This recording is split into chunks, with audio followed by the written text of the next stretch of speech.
We'd like to welcome you to everything there is to know. This is our life, this is our time. Where the passport bros. We'd like to welcome you to everything there is to know. This is our life, this is our time. Where the passport bros. We'd like to welcome you to everything there is to know. This is our life, this is our time. Where the passport bros. We'd like to welcome you to everything there is to know. This is our life, this is our time. Where the passport bro show. So, brothers, welcome aboard. Hope you're doing well. Hope you're having a great Monday so far. I'm your gracious host, Mr. International Passport. We have BOF here in the building. What's up for you? How you doing, bro? I'm doing well. Yeah, having a good day. I need to get the Christmas lights up, so I gotta work on that. Awesome. So let's have some special announcements first. So first and foremost, brothers, please, when you come in the live stream today, hit the like button. That's greatly appreciated. Please, join the Patreon for intel on crypto, stocks, and foreign women. And more intel coming your way on the Patreon. Aside from that, okay, make sure you hit the super chats tonight, hit the PayPal donations. Aside from that, okay, please make sure, okay, you always support the channel and what we do. So, any announcements from you, Theo, in regards to your webinar that you got coming up, Theo? So I got a webinar, that's right. So thank you about that IP. So I'm gonna be talking about resumes and interviews, about techniques and tactics for actually passing a interview. I've done this multiple times inside the class, but I actually have a webinar on it. And I'll be having a webinar regarding cloud computing or some sort of element, security and cloud computing. I'll be doing this every single Wednesday, pretty much for the next year. So we'll be discussing various topics, and in particular about getting us, passport bros, into the job market and how to navigate in the job market. So again, I'll be doing this every Wednesday. So we got some IP has graciously put those links into the chat. You guys can go there and check it out. Awesome, brothers. Please make sure you check it out. You know, we keep preaching IT is a way forward, the future to get you out the West. I'll be teaching Python again next year, very early next year. And plans have been made for me to take in new students in Python next year. So look out for that. You do Theo's cloud course, you do my Python course, you are set up to get out of the matrix. Okay, so IT. Let's keep on pushing forward. So special announcement though as well. This week we have Brazil versus Panama stream. Okay, we're going to have a brother who's going to break down his experiences in both countries. And there's one country in particular that he didn't really like. Okay, so make sure y'all join the Brazil versus Panama stream. It's going to be lit. It's going to be a classic. It's going to be a celebration. And I keep telling you about that particular country that I love so much. Okay, let's get into it. Okay, another announcement. I'm going to need y'all brothers to get me to 100 followers on Kick and on Twitch. Okay, because you know what? I'm going to give you Japan unfiltered, raw, uncut, saucy, with that, you know, teriyaki sauce, etc. You want that stream? Okay, get me to 100 followers, okay, on Kick and on Twitch. Okay, I got your back. Okay, and you want the Munich, Germany streams? You want the Ibiza, Spain streams? Okay. Get me to 100 followers on Kick and on Twitch, and you get those streams. Okay, you get all those streams before the end of the year. Okay, so you want those streams? Come through for IP and get me to 100 followers on Kick and on Twitch. Okay, that'd be greatly appreciated. The Japan streams is going to be crazy. Okay, because I'm gonna tell you all, brothers, about Japan and what I saw out there, what I experienced. It's a wild country, man, and it's changing. It's changing. You know, and I'm gonna give you those real talk, okay? But make sure you get me to 100 followers on Kick and on Twitch, okay? Awesome. So now let's get straight into it, okay? So the topic of this live stream today, okay, is in regards to a recent documentary that's been pushed out by a corporation called CNA Insider, okay? And this has gone viral, okay? And I'm going to react to, what the mainstream media is saying about passport bros, okay? And the title of that particular stream, okay, is Why These American Men Are Seeking Love in Asia, the Rise of Passport Bros, okay? So let me share my screen, okay? And let's react to this incredible, or let's say, interesting documentary, okay? Let's go. So share screen, okay?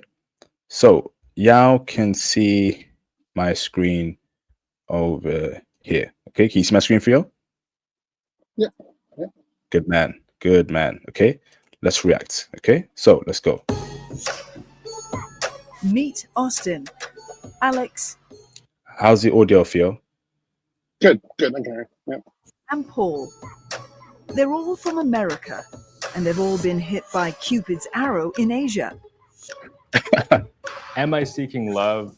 Yes, I think that's fair to say. They're part of a growing group of young Western men who travel abroad to look for romance. A movement that calls themselves the Passport Bros. Yes, indeed, Passport Bros in the building. I think it's refreshing when men come here, they find a really feminine, nurturing woman that trusts them. He gets it, right? He gets it, and, that's what we want. Every man wants that. And unfortunately, Western women are the opposite of that. Masculine, manly, high body count, and just downright low value. While some see no harm in these men roaming for romance. ถ้าทุกคนสามารถมีตัวเลือกที่เหมาะสมนะครับยิ่งเยอะก็ยิ่งเป็นสิทธิ์ของเขา Others find their motivations distasteful. It kind of fulfills like their expectations that brown people should be servicing white people. They feel already the feminist talk, the misinformation. What's your thoughts on her comments so far there, bro? You notice that it's Western women who are complaining about this. Guys, passport bros or Western men going abroad looking for a wife. This has been happening since at least the 1960s. And I always say it's part of the reason why the English, French, and Spanish were into colonialization in the first place. This is a major thing. It's been going on for our entire lives.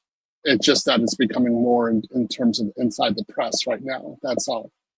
When I went to Japan in the 80s, when I went to Japan in the 90s, there were zillions of what could be considered to be passport bros already there, well established.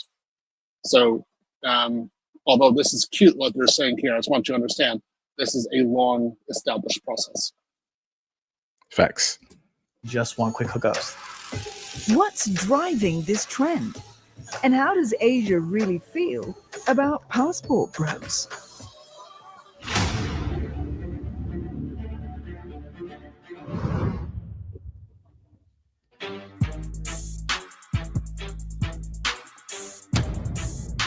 My name is Paulie. I'm a Korean American and I moved to Thailand 4 years ago. I'm a full-time content creator and a digital nomad. Paul is 28, from New York. Now he calls Bangkok, Thailand, home. He's one of many young Western men who identify themselves as passport bros. A passport bro is a recent term that's been very popularized recently. It's basically where a man traditionally from the West. Don't forget, passport bros came from black men. Okay, we know it came from the Gonfio. Yeah, no, you're right. Yeah, I'm backing you up. It came from us. Facts. West moves and migrates to another country like in Latin America or in Southeast Asia to pursue women they see as more feminine, right? And the whole goal of this is to find a long-term relationship and to build a family. The biggest topics on the internet I first saw it on social media a couple of years ago, and it was just blowing up all over my feed. They're leaving in droves for other countries. I want it now. Women, clothes, and cars. These videos are some of the tens of thousands with the hashtag Passport Bros on TikTok. Every drink is a ritual. The atmosphere is pristine. The term passport bro is believed to have originated in 2004 to describe... Nope. It came literally big cap, 2004. Are you crazy? It came 2022, 2021. Didn't come out 2004. Black men created that term passport bro in the right field. So yeah, so it's an extension of SYSBM, which is Save Yourself Black Man. So SYSBM became the Passport Bros. When I was in Japan, none of us called ourselves Passport Bros. We were, if anything, we would say we were a relationship refugees. that's about the other thing we would say. And then we didn't want to be known as expats. So yeah, there's no, Passport Bros is a new term. Facts. Brazilian sex tourism. It then mostly fell out of popular use. Oh, no. Originated Brazilian sex tourism. Yeah. That's big cap. What? in 2004 to So describe let's Brazilian comment on that. sex tourism. Let's go and comment. So this is always something that the Western media does, and particularly the gynocentric feminist Western media.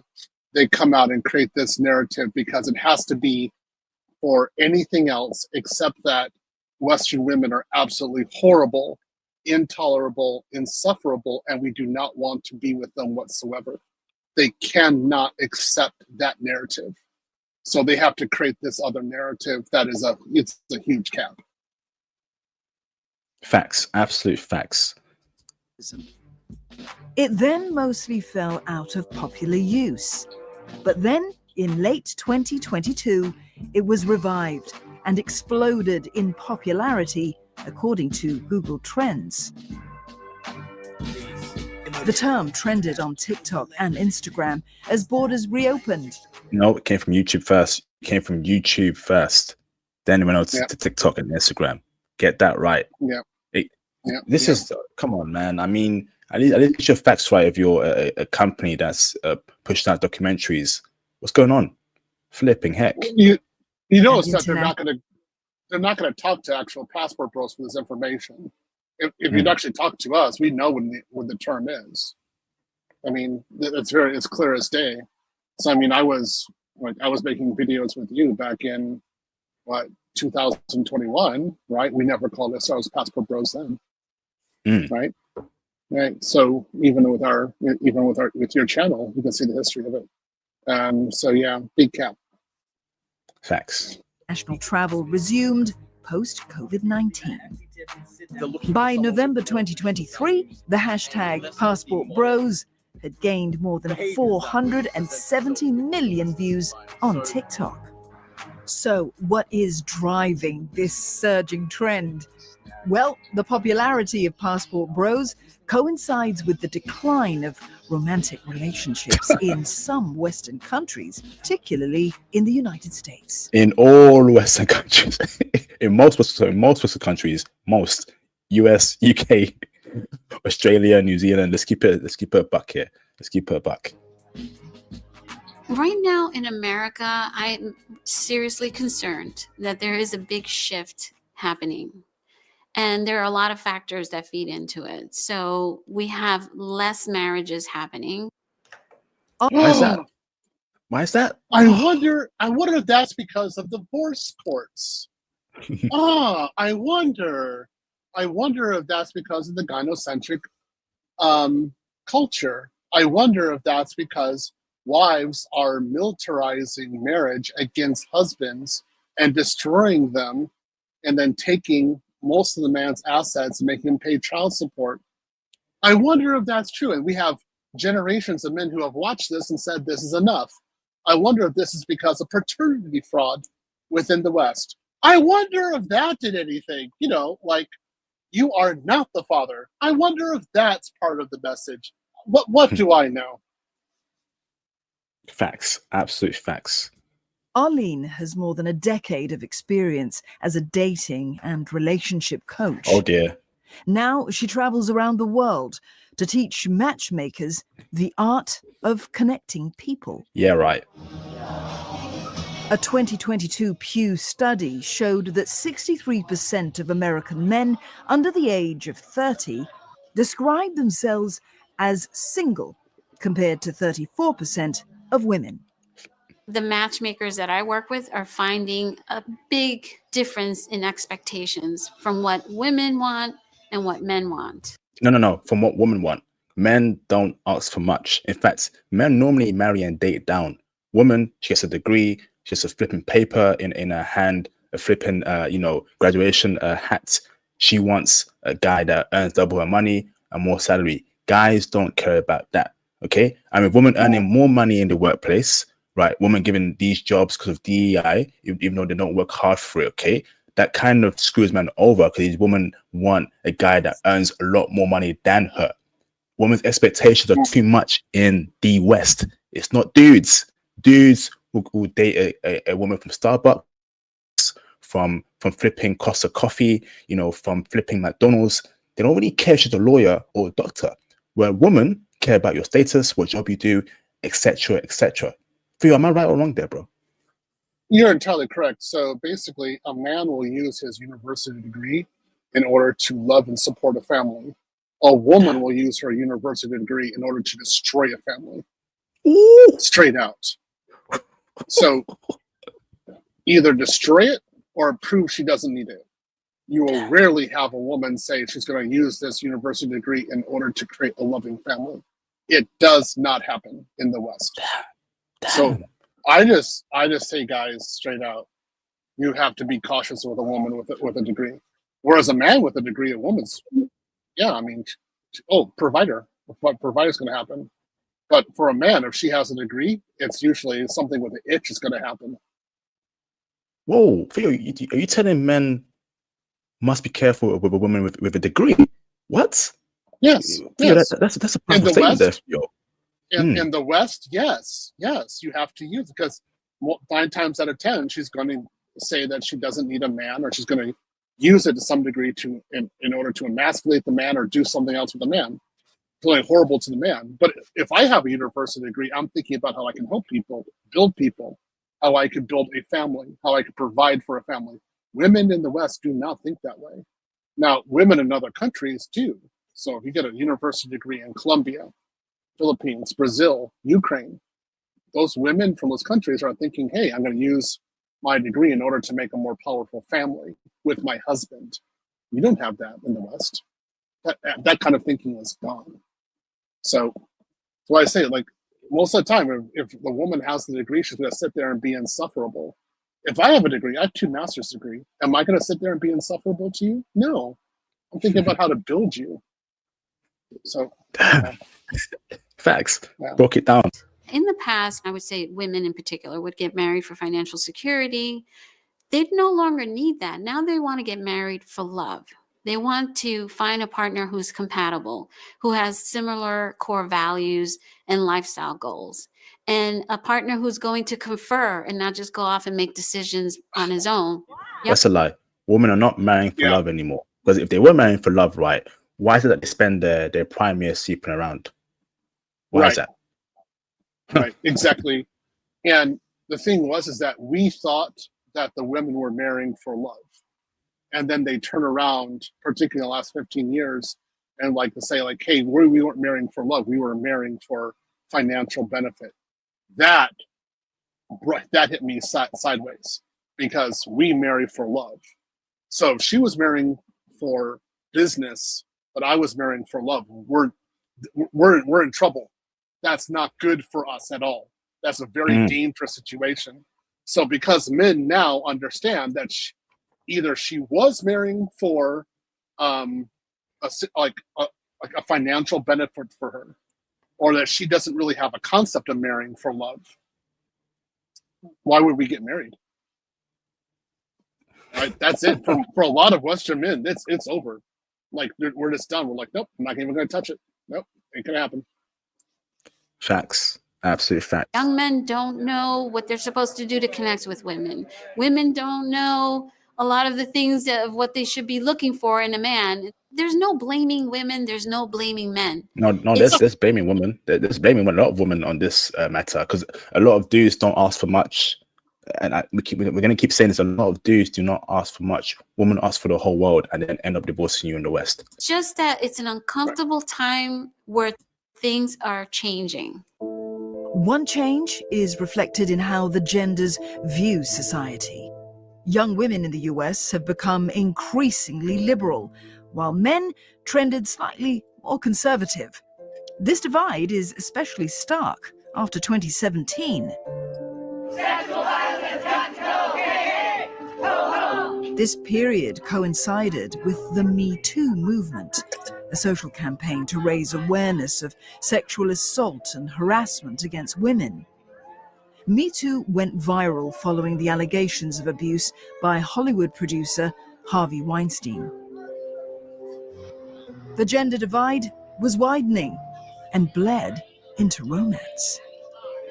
They're becoming very antagonized towards each other, especially on social media. Like, they'll say that all women are bad or all women are going downhill. There's no good women in America. They'll say these general statements like this. But it's true, bro. It's true. It's true. Bro, come on, bro. You know, bro, that's why you're in Thailand, bro. Come on, bro. That's why you're in Thailand. Yeah. And I want to say this. So this guy is Korean American, right? Who were some of the first people who just showed me to become passport bros? Korean Americans. So when I was in university, those guys were like, no, man, I don't want to get a girl in America. I'm going back to Korea and getting a girl. They showed me the way, right? So I'm like, God, what are you talking about? You have at least 50 years of history of Korean men returning back to the homeland to get a wife and then going back to the West. Come on, man. What are you talking about? Come on, be honest with him.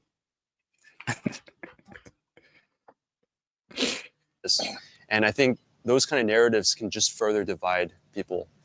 Men and women have very differently evolved psychologies. Our female ancestors had to make sure that we were with partners that would care for our offspring. And so in a modern environment where suddenly we don't need men anymore to provide resources. So many women might realize that actually, wait a second, I don't need a man. And male psychology on the I think that's a fair statement. That's a fair statement, speaking from a Western point of view. Women with their degrees, with their high earning jobs now, living that SES in a city lifestyle, a lot of them don't need men. That's a fair statement, I feel, right? Okay, so let's look at men, particularly men who have gone to war. Do they need women?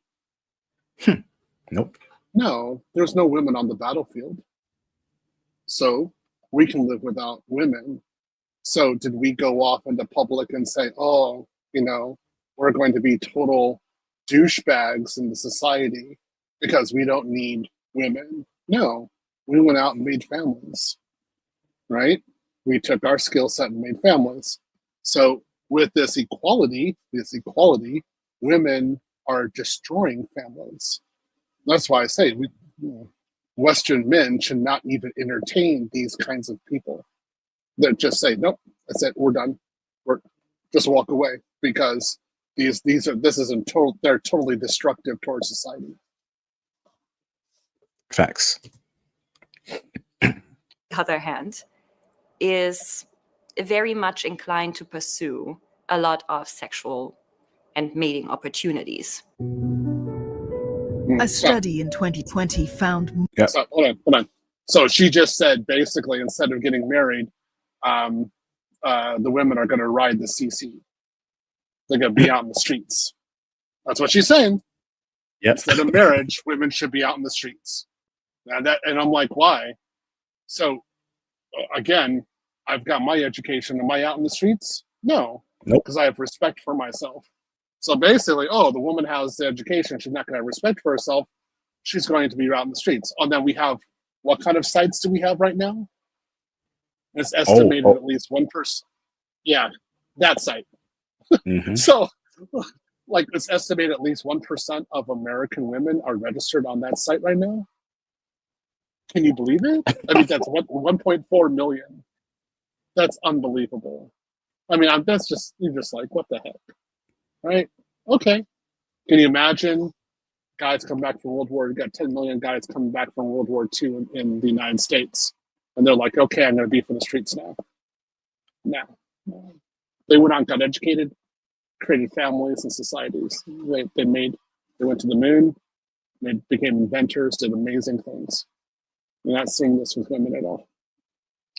Absolute facts, absolute facts. Shout out to Dre788 in the chat. He says she loves me for me. Could she be more phony? Put your hands to the constellations. The way you look should be my sensation. Yeah, I know that song, bro. I love that song, man. Let's just keep playing. More Americans have become sexless. I'm just saying, you got something. Do you want to address it? It's quite a large number. Yeah, we'll just in a bit, bro. Okay. Especially young men. About 1 in 3 men aged 18 to 24 said that they had no sexual activity in the past year, a significant jump from 2000.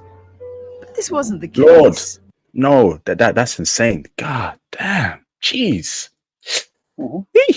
For women. So men are getting the box set that. What are women again? Let's see. So you could see how in a modern environment, when a male psychology cannot really pursue these opportunities anymore, that they might turn to other strategies to obtain sexual or romantic access. To find romance. Can you speak of that, Phil? No. See how she's thinking? What the key word that she didn't say was relationship, or solid, loving relationship. Because even she's saying that the educated women are going for the streets. So what she should be saying is Western men are having difficulty finding women with whom they can make solid relationships. Therefore, they're going abroad as passport bros. That's the correct way of talking there. Facts. Some men are trying their luck overseas. These are the passport bros. Many of them are young digital nomads, professionals who leverage internet connectivity and remote working tools, allowing them to travel and work from virtually anywhere. Get into IT. We keep preaching that. That's how you can become the ultimate passport bro. Python course coming next year. Field Cloud course coming too next year. At their core is a belief in traditional gender roles, which they think are disappearing from Western society. Yeah. Passport bro is someone who wants to basically find a traditional wife. I think in the West, a lot of women don't want to be like traditional, don't want to take on these like traditional gender norms. And they want to essentially put on the shoes of like the traditional man, I guess. And I'm not saying that's bad. No, bro, it is bad. It is bad. It's very bad, because with that lack of traditional mindset comes with a lot of guy friends, high body count, thinking they're men, the attitude, being out of control, being this boss baby independent woman, just being annoying to be around with. Okay, it's very bad, bro. Okay, because at some point it's got to stop. It's got to stop. It has to stop. Every single relationship is different. Every person's different, but I think it's refreshing when men come here, they find a really feminine, nurturing woman that trusts them and that they can kind of go in the same direction with, and kind of have the same traditional values and traditional roles, such as women cooking and cleaning, whereas these things would be seen as kind of controversial in the States. Facts, absolute facts. This is the website of a self-described official passport bros company, launched in the United States in 2023. It's run by Prometheus Worley and his son, Clifford. They provide information for aspiring passport bros. Tips include how to Shout out to the brothers. Date in different cultures, how to find accommodation and flights, or rent a private jet. Right now, we're just an informational service. That's why we're standing at 500,000 men. subscribers, and we're not charging. There's such a disconnect between men and women that men have to literally be on their guard just to interact with a woman. So men are opting to leave. You go where you're appreciated. Yes. Versus staying here where you're just tolerated. Yes, sir. Yes. Hold on. I wouldn't say there's a disconnect. I would say Western women have militarized themselves to such a degree that they've created a new Jim Crow environment for Western men.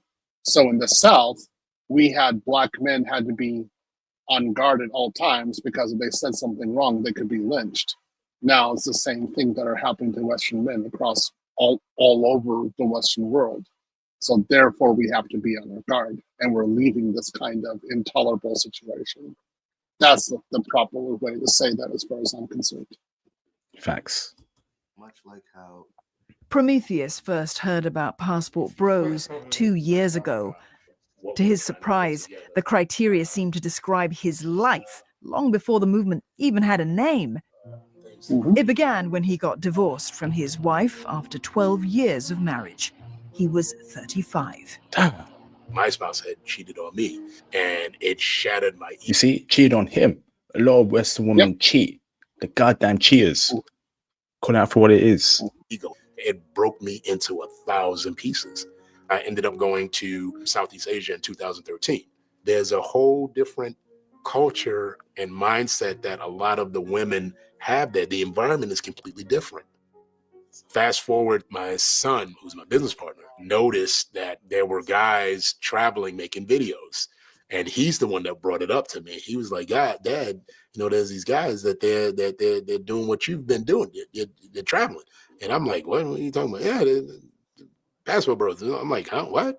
We're just coming off of the heels of COVID, the travel bug, and they want to get out. And, and why not be that light post, if you will, that guiding light to try to help men where we can in this particular area. On their website, the Worleys give suggestions of which countries are best suited for passport bros. Among their top 6 recommendations, 4 Asian countries make the list: Cambodia, the Philippines, Vietnam, and Thailand. If you're a guy looking for a woman that has traditional values, family values, you're going to find it in these areas. I never made the decision, I'm going to be a passport bro. It's like I was dealing with some problems in America. I wanted to leave. But every course and YouTuber out there seems I just felt like I was on this hamster wheel that would never end. When I moved to Thailand, I'm able to relax more. When he first arrived in Thailand, Paul was single. Though he wasn't looking for a serious relationship, he noticed he was getting a lot more attention on dating apps. And there it is. There it is. Yep. There it is. From 0 to 100, as we call it in the West. Going from nothing to getting it all. Right? This passport bro movement has saved a lot of men's lives. Right? Gives you options. Gives you freedom. Right? Gives you, it gives you a say. Incredible. So let's skip to this part over here because it's a long video. Let's go to this part over here. In southern Philippines, a stone's throw from white sandy beaches, the city of Dumaguete saw more expat arrivals after the pandemic. A few months ago, it became the new home for Alex Connolly. He moved from the San Francisco Bay Area in California. I can see why California is hell on earth. Full-time content creator, he's also looking for a relationship he couldn't find in the United States. Imagine not being able to find a wife and a girlfriend in the country you're born in. That is the reality of many men in the West. You were born and raised in the UK, in America, and you can't find a decent woman. What kind of life is that? Why suffer? Why grind it through? How about you get your passport and achieve freedom? There's a bigger world out there than your town, than your city, than your hood, etc., etc. Do I consider myself a passport bro? yes, with some level of reluctance, because I know that there's a stigma associated with that term. But dating did come up for me as a strong reason to spend more time in Southeast Asia. There's no stigma with that. What he's talking about is that there's a bunch of liberals out there who don't like it. There's no passport, there's no stigma with us. We know what we're doing. We've have over 60 years of this in the modern time period. We've been doing it for a long time. And as that first gentleman was talking about, the passport bro movement really started big in 2 years. That's when he started 2 years ago. That's when he started his company. This is, again, everybody's talking, what they're really going to be talking about is after the pandemic or in relation to the pandemic. That's when it really happened, because during the pandemic, the men were separated. They had to work from home. And a lot of Western men noticed their lives were better without women. Once we noticed that, leaving the country became a lot easier. Facts, absolute facts. Asia. For me, it's not about the short time. It's not about the short hookup. There's tons of successful women in the West. And so they're just not getting as much benefit of dating the regular Joe that perhaps a woman in Southeast Asia, she may think, well, he's a basic guy, but you know what? He's an honest man. A lot of the Asian women in these countries are more open to traditional gender roles. Hold on. Yep. Guys, I want you to understand something. Most Western women are basic. Just because they have an education doesn't mean that they're not basic. They're basic. They're basic women. They have in their heads this idea that they're exceptional. They're not. They're just basic women. Men understood for a long time that even if we have a college degree or we have success, we are not exceptional. We're basic, because we know that we can go off to war and be killed on the battlefield, and that's the end of our lives. We all understand that about each other. So we're not going around and saying, oh, we're this and that. No, we're actually very well grounded. Whereas the women, once they got an education, they started thinking that they were so great. They're basically, their breath fertilizes air and life itself and the entire universe. That's not the truth. So the women are also basic. The issue here is that they're delusional. That's why we don't want to be with them. Facts. What Alex describes is perhaps found in the home of Leah Buckingham, also a resident of Dumaguete. Okay. Leah is a stay-at-home mother of 2. She lives with her American husband. That's a dream right there. That's the dream right there. Look at this, man. You got a middle-aged dude, young beauty over there. Let's get it, man. That's in the Philippines? I need to be a Filipino then. God damn. Ooh. One deserves to be happy and feel love, you know. I don't think you should be in a place or in an environment where you don't feel belong and appreciate. Oh, I need me a Filipina. Oh my goodness. Lord. So I think for them doing the movement to go abroad and find real women, I think they're doing the right thing. Yo, did you hear that, Theo? We have a foreign woman, Filipina, agreeing with passport bros. What is going on, Theo? Break it down for us. Well, we have a lot of women abroad agreeing with us. Not just the Philippines. I mean, Ukraine would be another massive country saying the same thing. But the Filipinas, okay, there have been at least 100,000 Filipinas looking for a foreign husband every year since 2005. At least 100,000. So nothing new there. Yeah, man. So yeah, these women are very happy. Wow, we need to get 1 million passport bros to Philippines by 2030. Because if they're looking like that, Theo, I need me a Filipino as soon as possible. My goodness.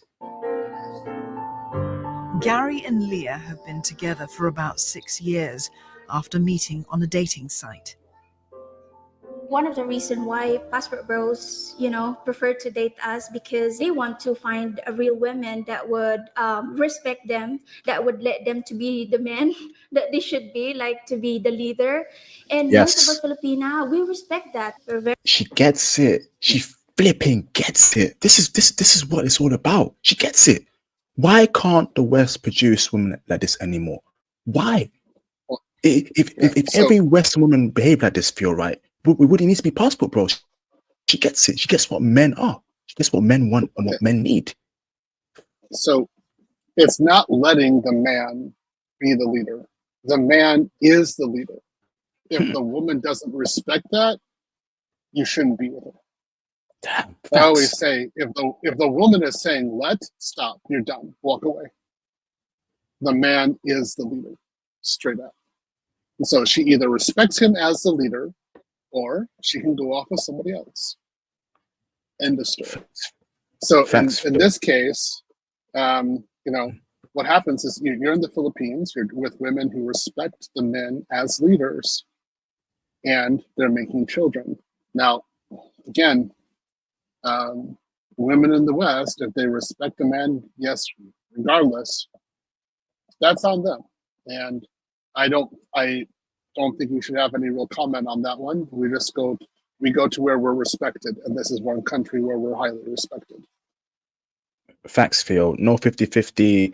No, we're the same. No, I need to lead. I'm the man, right? I need to make the final decisions. I need to, have the final say. That's how it must be. That's how it should be. That's how it's been since the very beginning of time. That's how it must be. Mm-hmm. Yep. Very family oriented, and also we're more feminine and more traditional, I would say. Oh man, she gets it. She gets it. She gets it. She gets it. Oh my goodness. Mm-hmm. Philippines is on the list. Philippines is on the list. Go on, bro. The thing though, see what she got? She got 2 loving children, and they're really cute children, and she didn't destroy her family. That's the thing.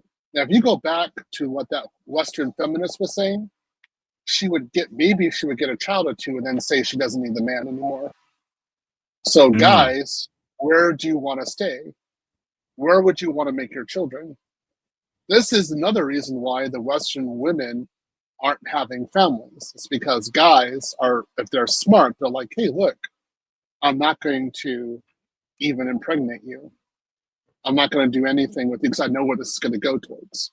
Whereas if you go to the Philippines, get married and impregnate the woman, you are the father and you get to be a father. You get to live inside the house with your family and your children. You don't have this guarantee in the West. In fact, most likely you're not going to have it. So why even take her on a date? That's the question to ask. Facts, Phil. And this is why, right, I'm so against Western culture spreading. And it comes to a point where I'm encouraging leaders of countries, right, to step in. If you need to ban certain apps, ban certain things, do it. Because once Western culture from the US and UK spreads to your country, it's over, right? We cannot allow every woman on earth to be like UK and American woman. The woman we just saw there, right? Special, amazing. Imagine if she becomes like an American woman overnight. It's over, right? We don't want the whole talking back. We don't want the whole I'm a boss independent babe. We don't want the whole men ain't ish nonsense that we get from the West. This is why I am so against Western culture spreading. If you need to block certain things, certain TV shows, certain apps, certain ideas, certain agenda, do it.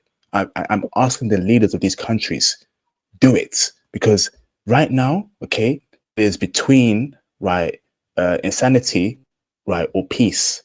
The Western world brings chaos and insanity. You're seeing it right now play.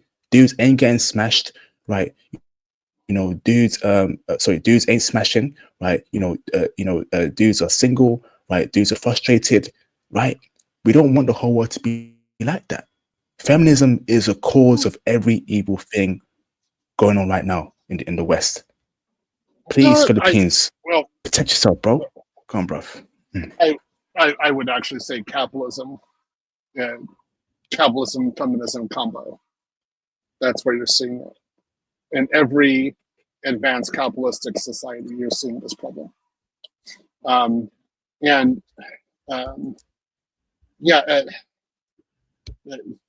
Okay, let's go to the next point. I got a lot of points. Let's go on to the next one.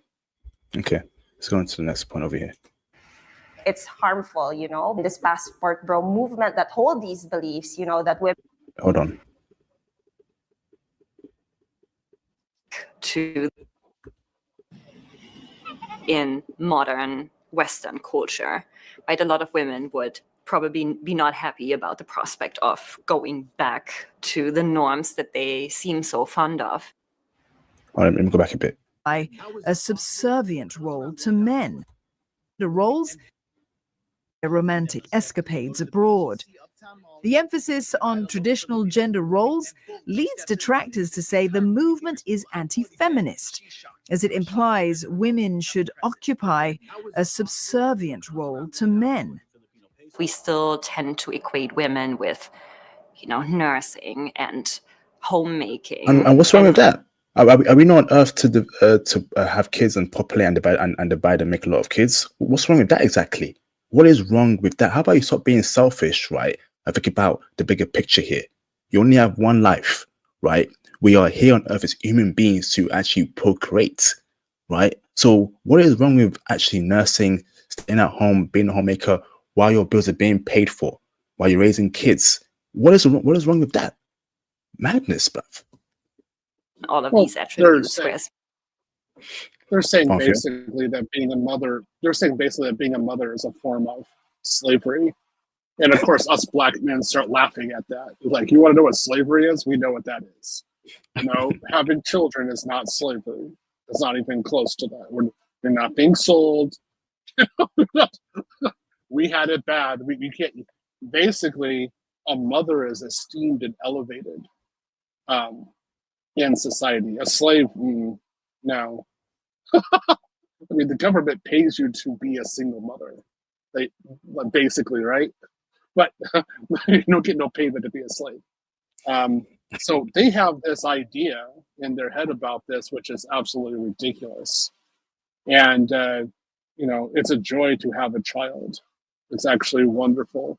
And basically, there's a lot of women out there who think it's a burden. I really feel sorry for them. And, I love kids. I love being around. I'd love to have them in the house right now. I'd be jumping up and down about that. So, oh well, too bad for these women. Well, they can buy a dog and die alone, as Kevin would say. Facts.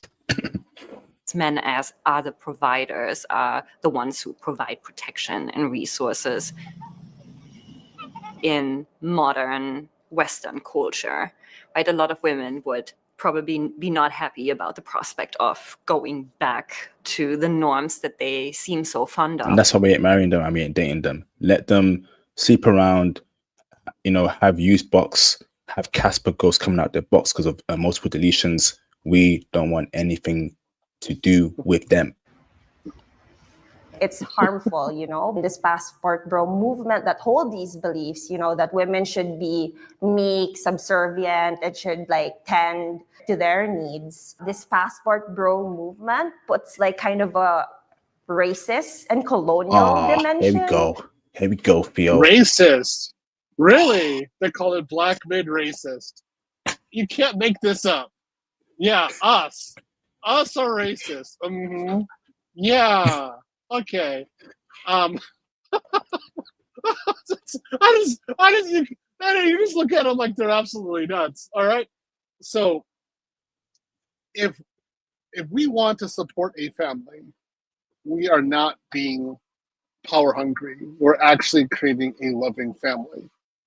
If you, the feminist, do not want to have that, we will go out to find a woman who does. If you say that's dangerous, that's on you. And we'll send you really cute photos of our family every year. Especially at Christmas, we'll send you some nice photos about how the family is increasing and how we're having a lot of loving family and have some dogs and education. The teeth come out of the kids. We'll tell you all about that, okay? And you can be by yourself, waiting to die alone. That's fine. We don't have a problem with that. Facts. You can see Young Feminist Collective. Oh, she's gone. Ain't no saving her, man. Do this because it kind of fulfills. else, like their expectations that, you know, brown people should be servicing white people and brown countries should be at the service of white Western countries. Well, then again, a lot of these countries do white worship, so I don't know what she's talking about. I don't know. Let's keep it- let's keep it This is absolutely ridiculous. So how many of us are going to Africa, right? Like, I'm into Ukraine, right? So probably Croatia, Slovakia, Bosnia Herzegovina are opening up for me as well. So is that? Do I think, according to her logic, am I expecting snow bunnies to worship? Give it up! It's so it's so. Oh God! Please make it stop! No! I need a dog. Hold on, Chewbacca, Kiteo. Go ahead, dog. I need a support dog. Yes, gender roles are complex. It's simplistic to assume Asian women are unequal to men. No one's saying that. What kind of nonsense are you talking about? Nobody For is example, saying that. Philippines- Nobody Nobody's is saying saying that. No, we're not saying that. We're saying they're agreeable, friendly, wonderful, cooperative, cherishable. That's what we're saying. They're wonderful for making a family. This is the people who are saying that are the feminists, not us. Oh, Theo, what they want, right? They want every woman to just to be combative towards men, talk back to men, be rude to men, disrespect men, like we see in the West, right? That's their ideal utopia. They want the whole world to be like that. May that never happen. Let's hope certain institutions crumble before that ever happens in any time in history. Because the way it's going in the West, we have reached a point of no return, and we cannot allow Western thinking to poison foreign nations. Ranks 25th out of 146 countries in gender equality, scoring better than Canada at 36 and almost 20 places above the United States at 43. That's a lie. Thailand ranks You're telling me that women have it easier than America? That's cap. American women have it easiest in the world. In terms of gender equality in the Philippines, they're in a better position than the United States. That's actually correct. I agree. In what way? In what way, bro? Labor, opportunity, education, a lot of areas. Let's just say there's various reasons for this in the Philippines. It's not. Basically, in the Philippines, if women stopped working, the entire economy would collapse. Not in the United States. I can't say that. Okay. 65. We Filipina, we know how to cover our role as a wife, and we let our men to lead us in our household. But some Western women, they think that's too old-fashioned. Look at that. Imagine coming home to a woman. Do you know what I feel, right? I really like a woman when she ties her hair like that. She ties her hair backwards, and there's some strands of hair over side of her face. I love that look, man. I really love that look. Oh my goodness. And look at her dress, that peanut butter brown skin. You know I love that peanut butter brown skin, bro. You know I love that peanut butter brown skin. Oh Lord. Women should pursue their career and all that. They even said that we are just playing the role because we want to get out the poverty, But the fact is, we are raised like this. That's our tradition. That's our culture, No, skip. No agenda. Okay, let's see. No. See, that's the thing. So they're actually being raised to be loving wives, whereas if Western women, what they've been saying is that they were only getting married before, not because of love, but because of economic necessity. So if that's really true, we take them at their word for that, then they've been a bunch of 304s for 200 or 300 years at least in the United States. Who knows how many centuries it would be in the UK. So if that's true. It's really us who should not be choosing them and saying, look, if that's your thinking, we're good. we're done. We can go find someone who actually is going to love us. Oh, Filipinas, you're going to love us? We got a ring for you. We're ready. Facts, absolute facts. I need me a Filipina, Lord. Let's go.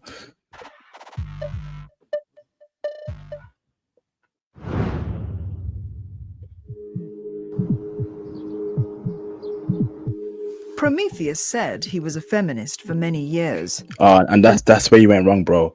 And you know what? I used to be a liberal myself. Woman this, woman that, woman rights, blah blah blah. I dropped that many years ago. It was BS, right? Because I remember when I was super liberal, women still didn't even check for me. It was only when I got more conservative, more brash, right? More like harsh. Suddenly, women want to know me, go on dates. Do not ever become a feminist. Do not ever become liberal. It is BS. Okay, you are leading yourself to destruction. The movement in its early days resonated. Don't feel? I want to say that I was also a feminist. I describe myself as a feminist from 1991 until 2010. And I had studied feminism quite a bit when I was in university. And basically, I just didn't want to be a part of the problem. And I was looking at, feminists talking about this huge problem. And again, kind of like how, nobody wants to be a racist, right? So non-Black people would be learning in particular about how not to be racist. In the same way, I was learning how not to be a sexist, right? And so I took feminism, and then as time went on, I was like, wait a minute, So I have a limit in racism. Like, if you're giving me equal opportunity for employment, you're not lynching anymore, I can vote. Good, we're done. That's it. That's all I need. I can do my own path. Whereas women were doing quite a bit more, and that they were actually making men suffer. We're not making non-Black people suffer, are we? We're not expressing power over non-Black people. Not at all. But women are expressing power. That's why you have to avoid them. It's a totally different mentality and thinking. Facts, absolute facts. With his belief in equality. But somewhere along the line, it became toxic to him. Good man. My views of it started to change when I started to see feminism promotes double standards. Women can have their expectation. They can say, I want a guy with a six-pack. I want a guy with six figures. I want a guy who drives a Maserati, who has a big home. If a man says, I prefer a woman that's sort of on the fit side, a little slender, he's a sexist. How dare he say that he wants her to be thin? He gets it. That is it right there. Facts. Facts. Prometheus is far from alone in this view. There is a global pushback against feminism. It coincides with the surge of men's rights activism and hypermasculine movements, broadly known as the manosphere. Shout out to manosphere.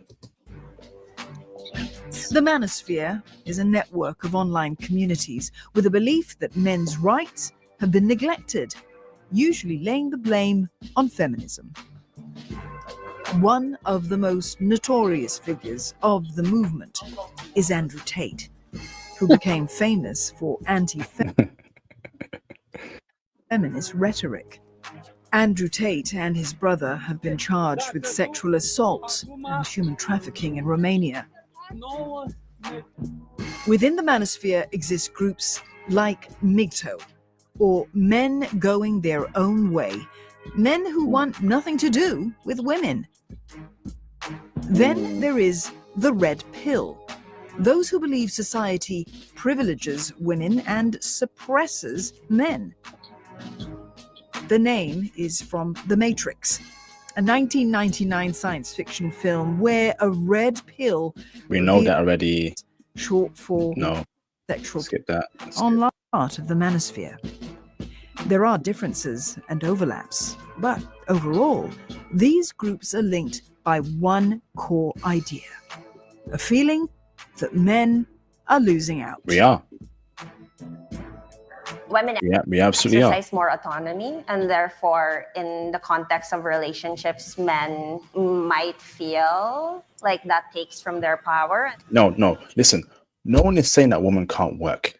What men are tired of is the double standards. She wants a 6'5" guy, a guy that earns 200K as a finance bro, 6-pack, 6 figures, has to be this perfect dude. Men don't have these requirements.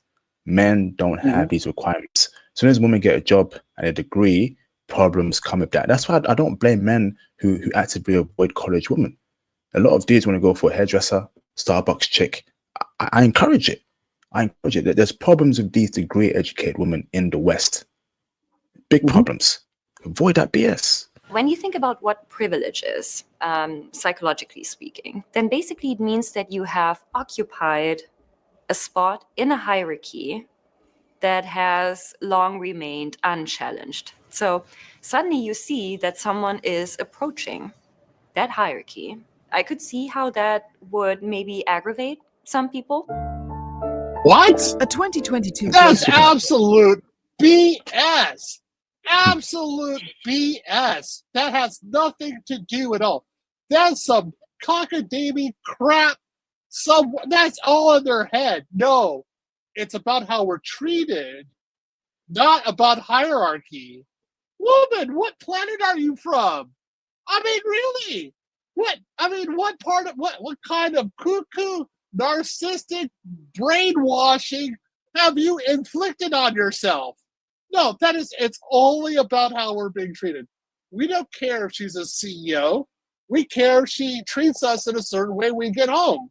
That's it. That's it. In the same way that if a man is a CEO and then if he comes home and says, woman, you better do this or that, everybody sides with the wife for being treated badly. In the same way, if the woman comes home as a CEO and she abuses her husband, we would also say the same thing. Hey, look, what's up with this guy? It's just that, he just can't accept her position, right? That's what the narrative is. That's what she's saying. Bunch of BS crap. Facts. Hold on a second. Game changer. Put a 1 in the chat if you want to come up. Okay. Go ahead, IP. Men believed feminism has done more harm than good, compared to 1 in 5 women. That's true. A similar proportion of men also believe traditional masculinity is under threat today, and almost a quarter of the men surveyed agree that feminism is to blame for men's loss of economic, political, or social power, compared to 15% of women. That's true. I think we're seeing nowadays women get jobs that they're not qualified for. Women getting rises they're not qualified for. I'm even seeing it in real time because they're a woman. I mean, sick of it. Imagine working hard as a man your whole life, right? And you're being put to the side, right? And then they're giving these women DEI benefits, promotions because they're a woman. We're sick of it, bruv. We're sick of it. It is men that have built this world. Who built Tesla? Who built Microsoft? Instagram, TikTok? It's men. Why are we not respecting more? Why are we not appreciating more in the West? We have built the platforms where women are making money off, right? And becoming social media stars. Where's our respect? Hold on. So Tesla was co-founded by a University of Illinois graduate, Champaign-Urbana. YouTube was created by 2 University of Illinois Champaign-Urbana alumni. That's my alma mater. Yeah, my university. But you don't see me going around acting like a jerk because of it, do you? No. Nope. Game Changer wants to come up. I take responsibility for him. He's a good guy. He should come to the chat. You want him in. Put a link in the chat if you want to. Yeah. What, to react to the video? Oh yeah, you want him on your panel right now. He will be a great value. Okay. Okay, hold on. Let me put a link. No one else calling, just Game Changer. Let me bring in Game Changer. And we have to do a few clips as well. So let's make it quick and brief with Game Changer. Calling Game Changer. I'll put the link in the chat. This is good. Let me read the super chats. And Game Changer, please, no swearing, please, brother. No N-word use. Keep it clean. Keep it PG, bro, please. Shout out to Mr. Let me read super chats. Shout out to Mr. Techie Noor for the support what I do. Much appreciated, brothers. Thank you very much. Shout out to Marius for the support.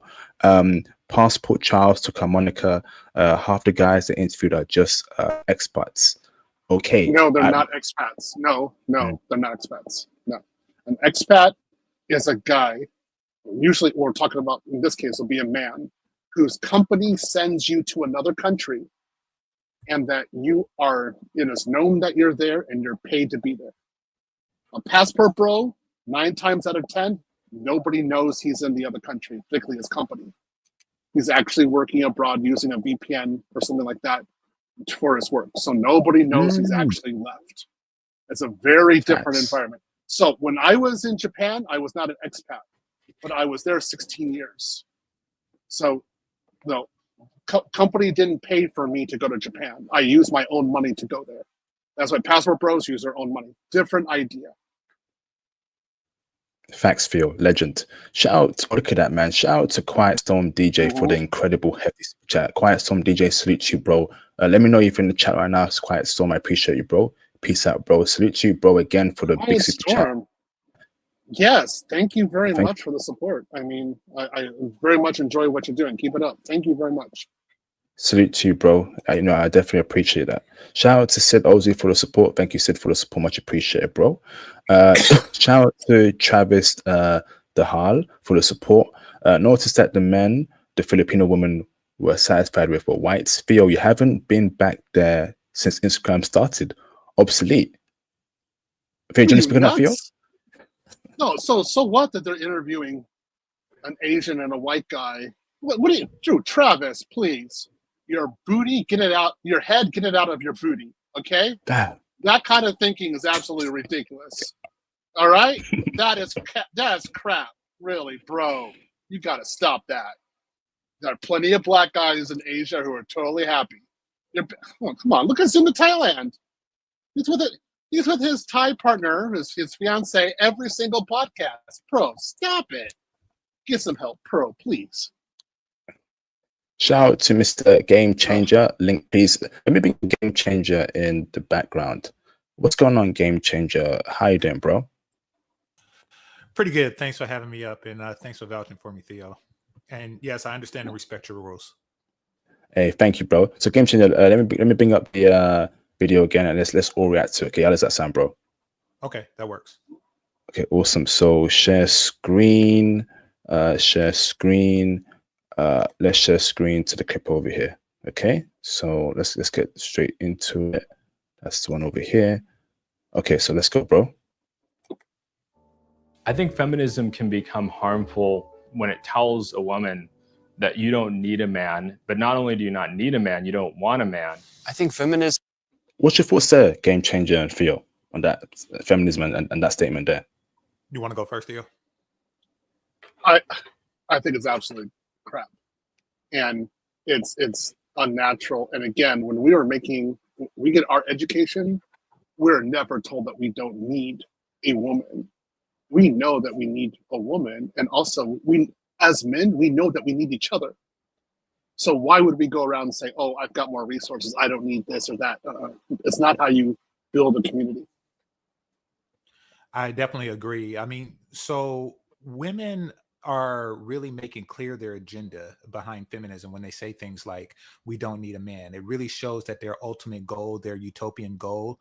Notice how when we have a patriarchy, which we have throughout history, and everywhere in the world except the modern Black community, we've had a patriarchy throughout history.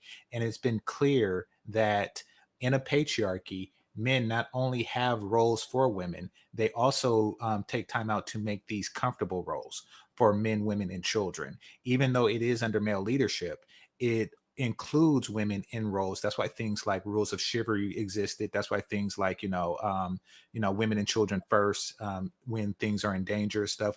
We not only do we, understand the need for women, we make comfortable women.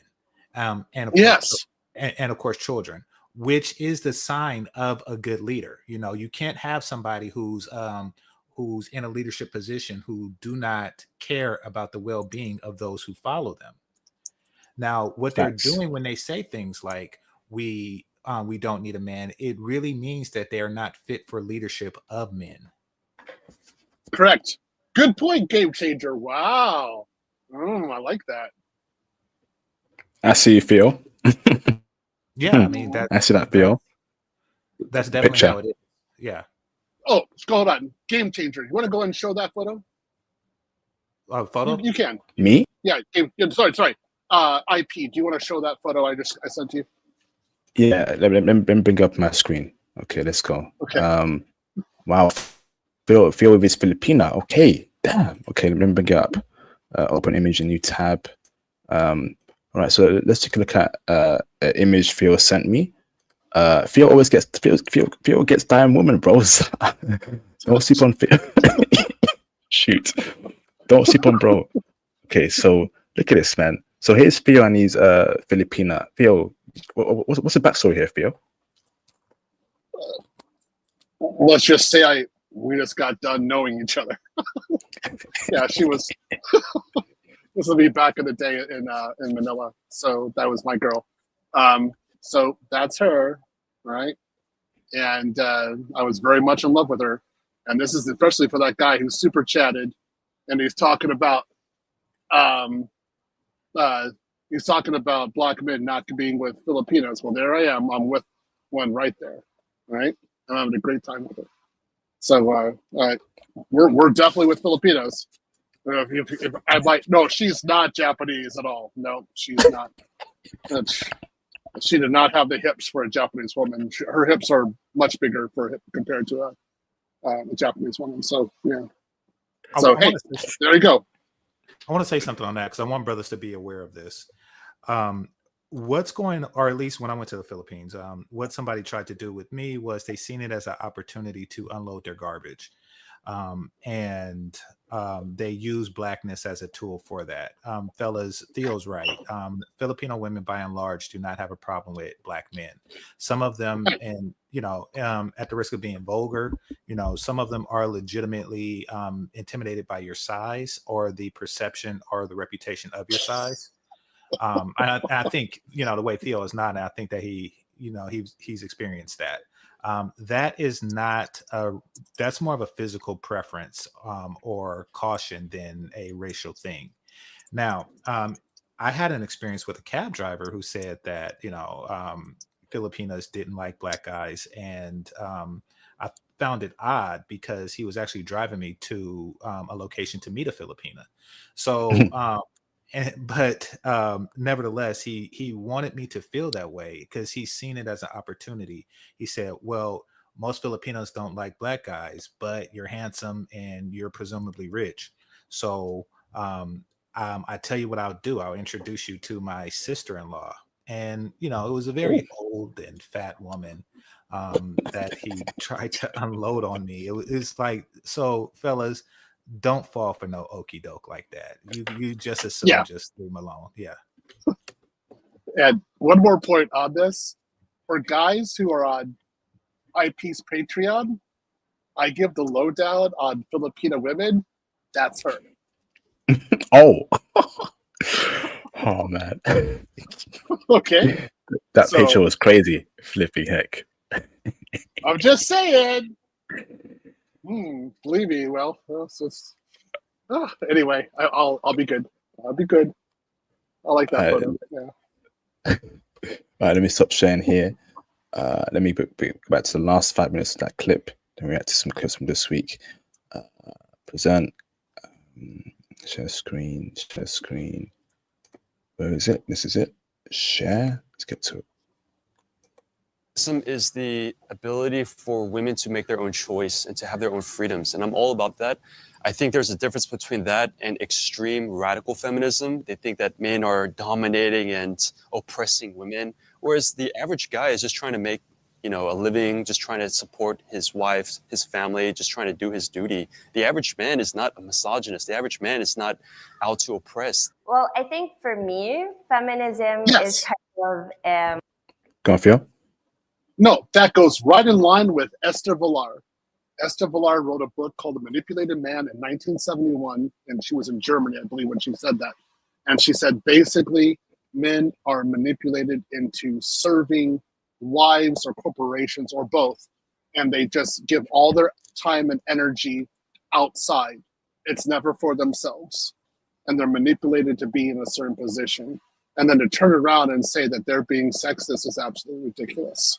Well, yeah, I mean, society is sustained by the altruism of men, and has been, and has been since, the first man slew a saber-toothed tiger to save his wife and kids. I mean, that's, or sacrificed himself to a saber-toothed tiger to save his wife and kids. Right. So I mean, that's something that's innate in us. I think that when they say things like, men are oppressive, et cetera, et cetera, et cetera, what they're really doing is they're projecting. They're saying that this is how I would behave if I had a man's power. Therefore, I'm going to assume that he's behaving that way. Right. Yeah, but it's dishonorable. That's not how we act at all. We know Well, no, honor isn't a thing. The ship for them, not a thing for No, us. I know. That's what I mean. I didn't finish. Yeah. Yeah. Honor is not a thing for them. I mean, you got to understand, honor is, the real core of a man. It's the heart of a man. I mean, there are men who've confessed to crimes and received, torturous punishment as a result, because their honor dictates that they shall not lie. There are samurai who do extreme things for honor. I mean, there are men do go through extraordinary lengths for honor. There are men who fought losing battles because they pledged themselves to the person who just so happened to be on the losing team. I mean, we do a lot for honor. However, women, when the one honor agreement, the one honor contract that they were meant to uphold, marriage, they dishonored that contract the first opportunity it became convenient for them to do that. So, it's a real difference in behavior. Agreed. Yep. Awesome. Well stated. Looking at how patriarchy, or the system of social relations that favors man over literally everyone else, She's gone. You can tell. harms Ain't no saving this one. women and harms those that it oppresses, and also to see how it interacts with other systems of oppression. And without looking at it in this kind of structural way, we might not understand how these issues are actually very gendered, and it affects, like, poverty affects women differently than men.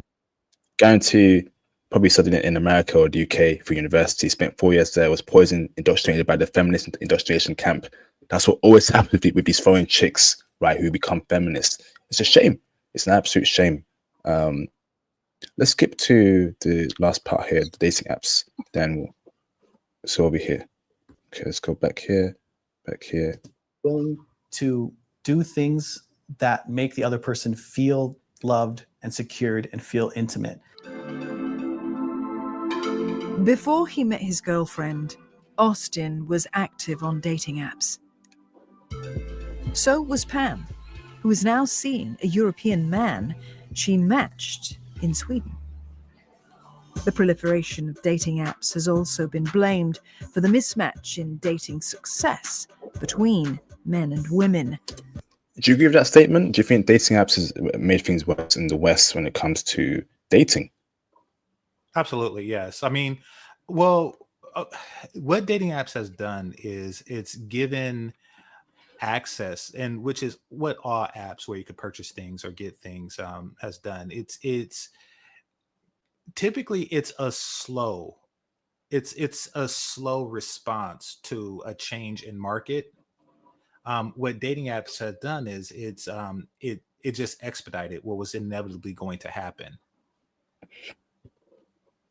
Facts. If that makes sense. Yes. Yeah. Absolutely. My point that I see on her here is that she's talking to a European man, right? So she could follow her own logic based upon Passport Bros and say that she's a part of white worship right now. Because this is basically the same kind of idea. And, That's all. And also she was swiping left. Like if you go back like 20 seconds, it was all left swipes. She was just sitting there swiping left. Facts. For the mismatch in dating success between men and women. Left. One study of Tinder found that women had a successful match for every All on white guys as well. Yeah, 2 exactly. likes on the app, compared Hold on, let's go back there. a successful match for every 2 likes on the app, compared to 1 in every 40 for men. Yo, so every 2 swipes women had, right, was a like. For men, every 40 swipe. Get your passport, man. It's over. It's over. What's the point?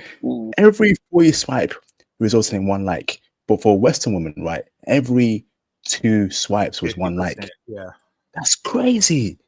They have a 50% success ratio, while men would have like less than a 2% success ratio. Bro, how can you compete with that? Success ratio. Yeah, Well, how can you compete with that? Well, I don't use dating apps, and it's partly for that reason, but there's also something else involved with it, and it's the psychology behind it and what's going on. So, what I've noticed, and this goes with all forms of dating, it's just happened a lot faster because it's digital with dating apps, and that is you get a wave of, let's just call them F boys. You get a wave of F boys who go to dating apps for the convenience of finding open women. Let's just say that. Now, the dating apps become saturated with F boys. So what's left? Like, what kind of women goes on a dating app at that point, knowing that it's full of F boys? What kind of woman is on there for regular guys? I mean, you literally have the women who are on there looking for F boys, and not because they actually have a overwhelming desire to be with a F boy, but because they're just looking for attention. Right. Facts. I mean, so it's really not, they're literally there, not for a good time. They could find that anywhere. They're literally there for attention. They go there for the thrill of swiping left. That's why guys need to just not waste their time with that. At least I don't. It creates just more visibility of how women are kind of afforded to be more choosy. Now there's a lot of candidates, and you get to just kind of, go through. Look at her smiling about that. She's loving that, isn't she? Your matches and see. Yeah. And research shows that it takes men a longer time to accumulate a certain number of matches. And I think the visibility of this can create an additional layer of agreements. A lot of these passport bros don't have great experiences in dating in the West. A lot of these average guys just feel like, man, I'm not catching the attention of the woman that I'm interested in. And they're seeing these guys who are living in Thailand or they're living in the Philippines, these passport bros videos, and they see that there are other countries in the world where the expectations are not so absurdly high due to curated social media that isn't reflective of reality.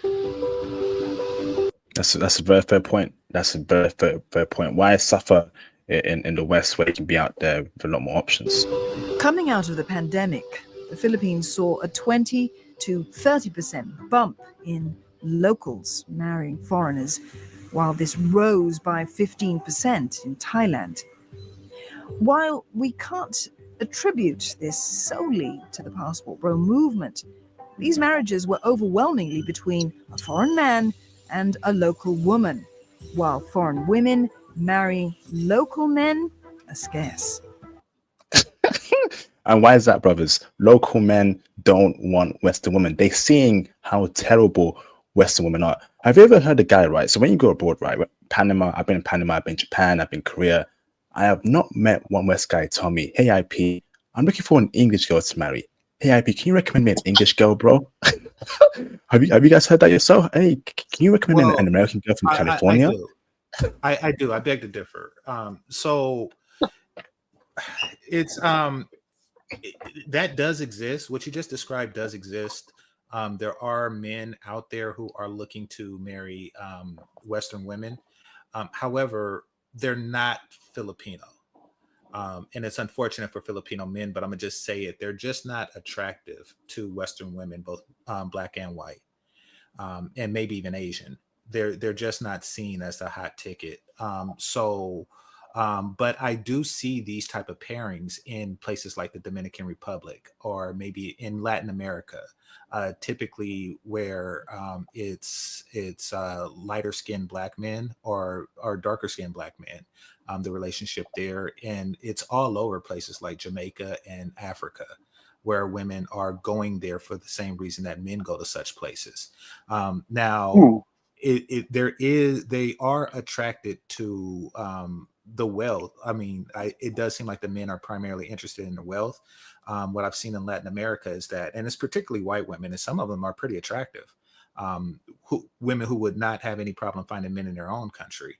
But with Latin Americans, of course, they like the aesthetics of the Latin American guys, but also they like the culture. They feel like they want to be a part of it. Like I'll go to one of the nightclubs and I'll see them dancing, the merengue, they use the local style of dance and they're enjoying they're embracing their culture. In many cases more than the men are. So there is a there, but it does not in any way, shape, or form, and this is unfortunate for them, apply to Filipino men. Swedish women are not going to the Philippines looking for some BAC. Thanks. They're not. Although the passport bro movement is mostly viewed disparagingly in the West, here in Asia, the sentiment is more nuanced. I don't think it's necessarily wrong, for example, for like a white man to date like a Filipino woman or a Southeast Asian woman. But in Southeast Asia, there is this kind of expectation that women in our region are subservient and meek and caring and will tend to your needs. I don't feel like being dominated. Like, we look at marriage like a team. Praying, wonderful. Like helping each other, and we're happy that works for us. That's a smart woman right there. Yeah. Don't allow Western feminists to ruin your marriage. I never dominated my Filipina. I didn't even have that idea. I was crushed after losing my Japanese wife. So, I mean, I wasn't thinking about dominating her. I was just happy to be with her. That's it. I was just happy. That's it. I would, and I suggest that all men do. Filipino women. No, honestly. I mean, well, when I think that I think, Theo, that you may be confusing the word dominate with abuse, which I've never done to any woman. No abuse, no. Yeah, but no, dominating them from how they define the word and how I do too, means take control. Yeah, and they welcome that, especially Filipino women. And all women do, but they suppress that side because feminism teaches them that it's wrong. But deep down, they all want to be dominated to some extent or another. Filipino women are the most embracive to that side of themselves, and they openly use that word. So like a mere suggestion of I need this done this way by the time I get home is something that's embraced by them, and that's considered domination. It's not oppressive and it's not abusive. Right. Wonderful. Yeah. I'm all for that. Yeah. Men should be like that. Dominant man, submissive woman. That's how it's been from the beginning of time. It should always be like that, in my opinion. Exactly. Is what it is. It speaks to their nature, no matter how much modern society tells them to suppress it. It speaks to their nature. Facts. And it speaks to ours to want that. And we as men should not be ashamed for embracing our desire to be in control of the relationship. Facts. Well, I mean, who are they having affairs with on the side? Yeah, exactly. They're having affairs with the guys that pull their hair. Absolutely. Right. So I don't Facts. I don't see a problem with dominating, and I don't run away from that particular word. And I do know that Filipino women use that a lot. Awesome. All right, Game Changer. Thank you, man. I'm gonna drop you off, Game Changer. Me and Theo need to write some clips before we end the stream. Thank you, bro. Okay, appreciate you, bruv. Great commentary. Thanks, Game Changer. Yep. Thank you, man. Good time. Appreciate you, bro. So shout out to Mr. Travis Dow. The ones getting with black men are obese and single mothers. That's on record. Okay. All right. Thank you, bro, for the support. Shout out to the Travis Dahill for the support. It's very different in 2025. Your reputation is bad. Are you a brother, Travis Star? I don't think you are. No, it's not very different in 2025, or it won't be very different in 2025. No, bro, not at all. Let's see if it's going to be better. Yeah, I think that this person's actually may be W disguised as a male or a gynocentric black male. That's it. Yeah, so person belongs with Oprah. Awesome. So, guys, some great commentary there. Shout out to Game Changer. Let's react to some interesting clips from this week. Okay, so let me share my screen. Okay, share Game screen Changer is always good. I gotta admit, I always like watching him. He's fantastic. So, yeah. Shout out to Game Changer. Appreciate you both for great commentary. So let's react to this clip over here. We got 5 clips to react to this week and an article. So what's up over here? Okay. I got my risk and I got my passport, and that was the best decision that I made in my life up to that time. So we get our passport, we start to see the world, and then I have something to gauge. I have the world and I have America. I came up in the era to where we didn't have cell phones coming up, but we had them starting around 15 years old, right? I remember that time. So we got both sides of the spectrum. You had to go out, you had to meet people. Facts. It's not like that anymore in America. Everything is connected to your phone. So in America, you would look at me as a monk, right? I don't really participate in a lot of things when I'm in America. And now that I travel, I understand that it's not me, because when I'm overseas, I'm way more talkative. Facts. Because you have to come out your shell when you're in someone else's country. You have to talk and you get to meet new people. Facts, absolute facts. You know, when I'm overseas, feel right, I got a cold approach. I got to speak to women. I can't be on the apps all day. I can't be on my phone all day on social media apps. I got to communicate. And that's why I love traveling, right? Whereas in the West, right, people don't want to be friends. People are locked in their phones. People look at you funny if you try to speak to them. You can't even cold approach chicks anymore. What's the flipping point in even that kind of life, bro? Speak on that, Theo. I agree with that. So, yeah, I would say even now in the West, I rarely use my phone. In fact, if you ever saw my phone, you know most of the apps are out of it. It barely has any apps installed on it. I use my phone for one reason. That's to call and make calls and text message. That's it. And it allows me to be normal, like a human being. Like, it allows me to live life pretty much in the early 90s for the most part. So when you go abroad, you get to talk with people, you get to be social, you get to interact with other people, different cultures, and you really don't have that in the West, because right now the culture is, if you're talking to someone, it's some sort of perversion, right? You're some sort of power, some sort of crap. So there's not even any real communication between people. So, guys, shoot your passport, go abroad. Facts.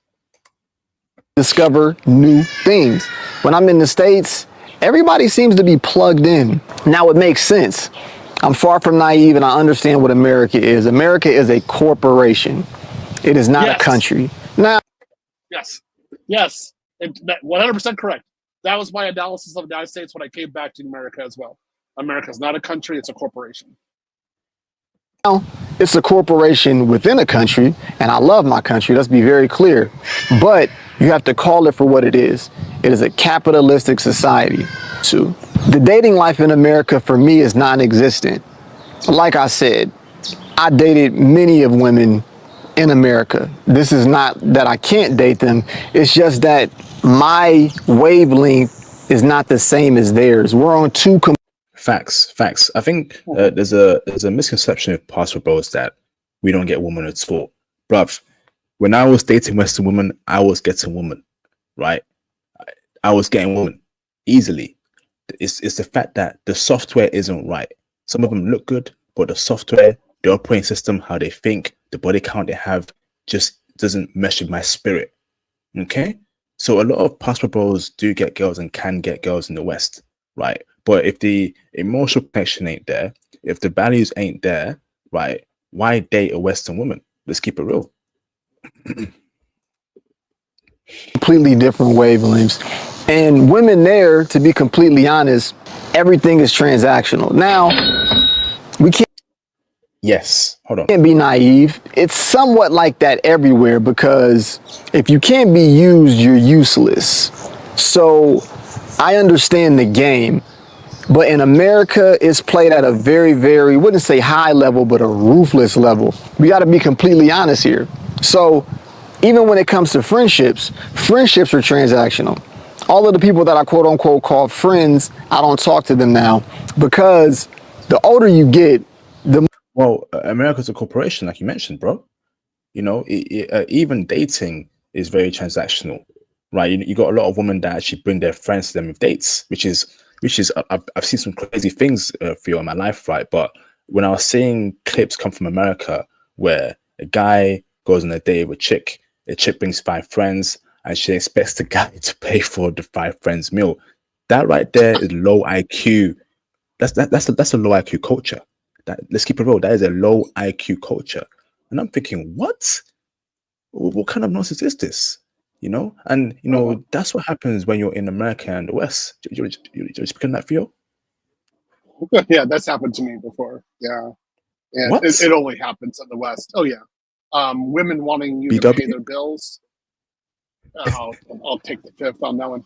So it's women wanting you to pay their bills, cash out them stuff, pay for this or that. They're all Western women. Like, the only experience I've had with that are Western women. I've dated women from all over the world. They never ask me for money. Never. It's only Western women. So again, drop the Western women and you'll be cash happy real quick.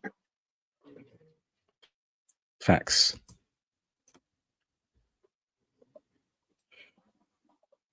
more you want to do your own thing. That's for me. So if somebody says that they want to do this, and I'm like, hey, I don't want to go to a club at 37 in Columbus, Ohio, eventually you're going to veer away from that person, because your objective is much larger than doing something that minute and that small. Do you understand what I'm saying? All of this is off the top of the head. Now, currently I'm in Johannesburg, South Africa, right? I'm 8,000 plus miles away from home. And my mindset is completely different. Now, if you leave America, right, and you travel to anywhere, you can go to Timbuktu, but you have that same mindset, you're going to end up with the same results. But more than likely, you won't have that same mindset, because when you travel, like I mentioned earlier, you are forced to talk to people. You are forced to learn about other cultures, different cultures. It's a beautiful thing, man. See, like, we don't have to be completely serious this video, because traveling, listen, man, it can literally change your life. Yes, it changed my life. You know, Africa, I'll keep telling the story, right, where, you know, I go Germany, right, and the first time a woman ever bought me a drink was in Germany. I mean, I go to a nightclub, I go by myself, I'm sitting down, looking at the menu, the bartender puts a drink in front of me. I'm like, yo, bro, I didn't order this drink, send it back. And he points to his left. She bought it for you, IP. She wants to talk to you. I was like, what? It's like this out here? All I see was travel to a neighboring country. Ever since then, I was like, nah, I can never date an English girl ever again. I can never date a UK chick ever again. That was the spark in my brain. IP, don't go back to hell. I remember 3 years ago, I was sitting in a cubicle. I said to myself, Jackson, you can't do this no more. I was literally dying inside that cubicle. Literally dying. I could feel myself dying. The Matrix. Every single day, I wasn't able to be the true version of myself. Being able to wear what I want to wear. Being able to say what I want to say. Being able to eat when I want to eat. That's why I say America's a corporation. You go into a job, you are abiding by their rules, by their structures. Do you understand? And I just couldn't do it. So 3 years ago, put in my 2 weeks notice, and a lot of people were like, man, yeah, like, I knew that you weren't going to be here long. And it kind of showed me that other people see in you sometimes what you don't think that they see in you. They just say, people that I didn't even really talk to, they say, you're going to do great out there, Jackson. Never look back. Don't look back. Motivational. And I never did. You see, in life, the biggest thing that you can do, you have to bet on yourself. Point blank, period. To the victor goes the spoils. Yes, yes, yes, yes. Bet on yourself and believe you can do it. There's a bigger world than what you see around you. Okay? Think big. Don't think small. Bet on yourself. You can do it. You can get those IT certs. You can start traveling. You can get your passport. You can find the woman of your dreams. Always think positive and believe that there's a greater goal and purpose for you. Never think negative. Me, every day I wake up, I always think about, I got a bright future ahead of me. The passport bro's got a bright future ahead of them. Theo got a mega bright future ahead of him. Always think positive, man. Speak about that, Theo, bro. Speak on that, bro. Yeah, always. You get this mentality, particularly when you go abroad. And it comes rather quickly, especially. I'm not talking about a week abroad or something like that. I mean, it can come then too, but the longer you're there, the deeper it becomes. So I was abroad for quite a long time. I mean, it was over 20 years. And then it'll stick with you afterwards, and you just don't want to lose it. So you can do anything that you want. You really can. And you can have relationships, and you can be valued for who you are, but you're not going to have that in the corporation of the West. It's just not the way it's going to happen. So please leave, guys. There's nothing for you here. Well, there's work. There's definitely work, but get the job, get your money up, get your skill set, and then get a one-way ticket. You'll be fine. Facts. Absolute facts. So that's the next clip. Studio. Shout out to Mr. Ryan Decipher for the support. Thank you, Ryan. Shout out to Typing Field. Thank you to you, Ryan, for the hefty super chat. Much appreciated, man. Thank you very much, man. It means a lot to me. Awesome. So, present video file. Let's react to this clip over here. Okay.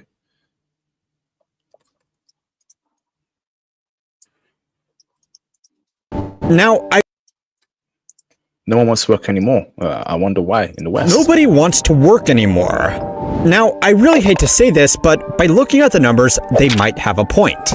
Labor force participation is approaching generational lows even after the pandemic, while labor force participation amongst men specifically is the lowest it has ever been. These declines have been happening at the same time that unemployment is theoretically quite low, which, if the economists are to be believed, means it should be easy for people who want to get a job to get a job. There's a poll I read a long time ago. Only like 18% of Americans feel engaged when they're at work. Now, in most cases, the jobs that nobody wants to work fall into one of three. Phil, so first clip there when you see in America, it's a very American-centric video, right? From what you know, from who you spoke to, from your friends, your circle, do people not want to work anymore? In your opinion, Theo? Yeah, this has been a problem with, I would say, Western men for a while, and I'll focus on the United States. So there have been men disappearing from the payrolls for decades. And I remember there being some articles, I think in the 90s, like a million men just disappeared. And then it happened again, like 10 years later, and then another 10 years later it happened. I don't have all the stats for it, but you guys can look it up. So men have been disappearing from the labor force progressively over at least the last 30 years, and not past 50. There are various reasons for it. Wow. You know what, right? Like if men aren't working, that means men won't become doctors, lawyers, politicians, and that means women will be essentially running America. And if women run America will really go to ish. Feminism will go out of control. Men will be oppressed. Men will have no power over there. We're going to see some crazy laws being passed. We need men to be working, particularly working these jobs of influence and power. That's how you get your voice heard. Okay, so let me give a little comment on this. So Jordan Peterson made comments on this, and this is something I also knew, like, was studying in Russia and studying the Russian system and the Soviet system. And usually what happens is that first, the men are working and the women are working too, but they're kind of doing different kind of jobs. Then what happens is that there's some sort of event happens and the women go into the workforce. And for Russia, it was World War I and World War II. Then what happens is that women consistently get the same kind of jobs as men. Then what happens is that the men stop working. And that happened in Russia. I remember seeing that. And then what happens is that the women must work, whereas the men do not work. What happens is a total gender role reversal. And it takes about 50 years to happen. So I saw that in Russia. I was stunned by it, was seeing it with my own eyes. And then what the women said was, it was a total luxury to be a stay-at-home mother. And they could not do that. It was impossible for them to be a stay-at-home mother. They had to work. So the way it was in Russia is that if you can go on paternity leave, but most Russian women only have 1 or 2 children. And then the state says you have to go back to work because work is mandatory. Whereas for the men, although work is mandatory, they weren't working. For the most part, they were, I'm just being honest, I saw a lot of drunks. And the women were complaining about it. I saw a lot of drunks. And so for the women, for Russian women, they looked at American men. They're like, wow, you actually give the right or the option for a Russian woman to, or any woman, to stay at home with their children. To them, that was utter luxury. And of course, the feminists were turning around and saying that was patriarchy and oppression. See how that works? So right now in the West, we're moving towards this system, towards women must work. And this is going to be the trend for the next 20 years. Women will not be able to leave their jobs. They're going to have to work no matter what. And this will lead to populations plummeting. There's no other way of getting out of this. Is that a good or bad thing for the West? It's more like I would say for us, we would say what's good for men. That's the only thing we should be thinking about. What's good for men. And I say, as long as those men are happy, go for it. And of course, during the Soviet system, how many of their educated, brightest and best men left? A lot of them. And now you're seeing this also, you see this with the passport bills. You're seeing us, look what we're doing. We're actually educating ourselves, getting the jobs, we're elevating ourselves, and then we're leaving. Right? Same kind of idea. Facts, absolute facts. 3 categories. The first are jobs that are just paying well below market rates given the experience or the location required. Businesses aren't going to be able to fill a full-stack senior development role in Silicon Valley for $50,000 a year plus equity in their questionable pre-seed startup, but there are still plenty that try. Even entry-level jobs that pay minimum wage in very high cost of living areas are going to be much harder to fill in a city where even finance bros are living in shared housing. Now, hot take alert.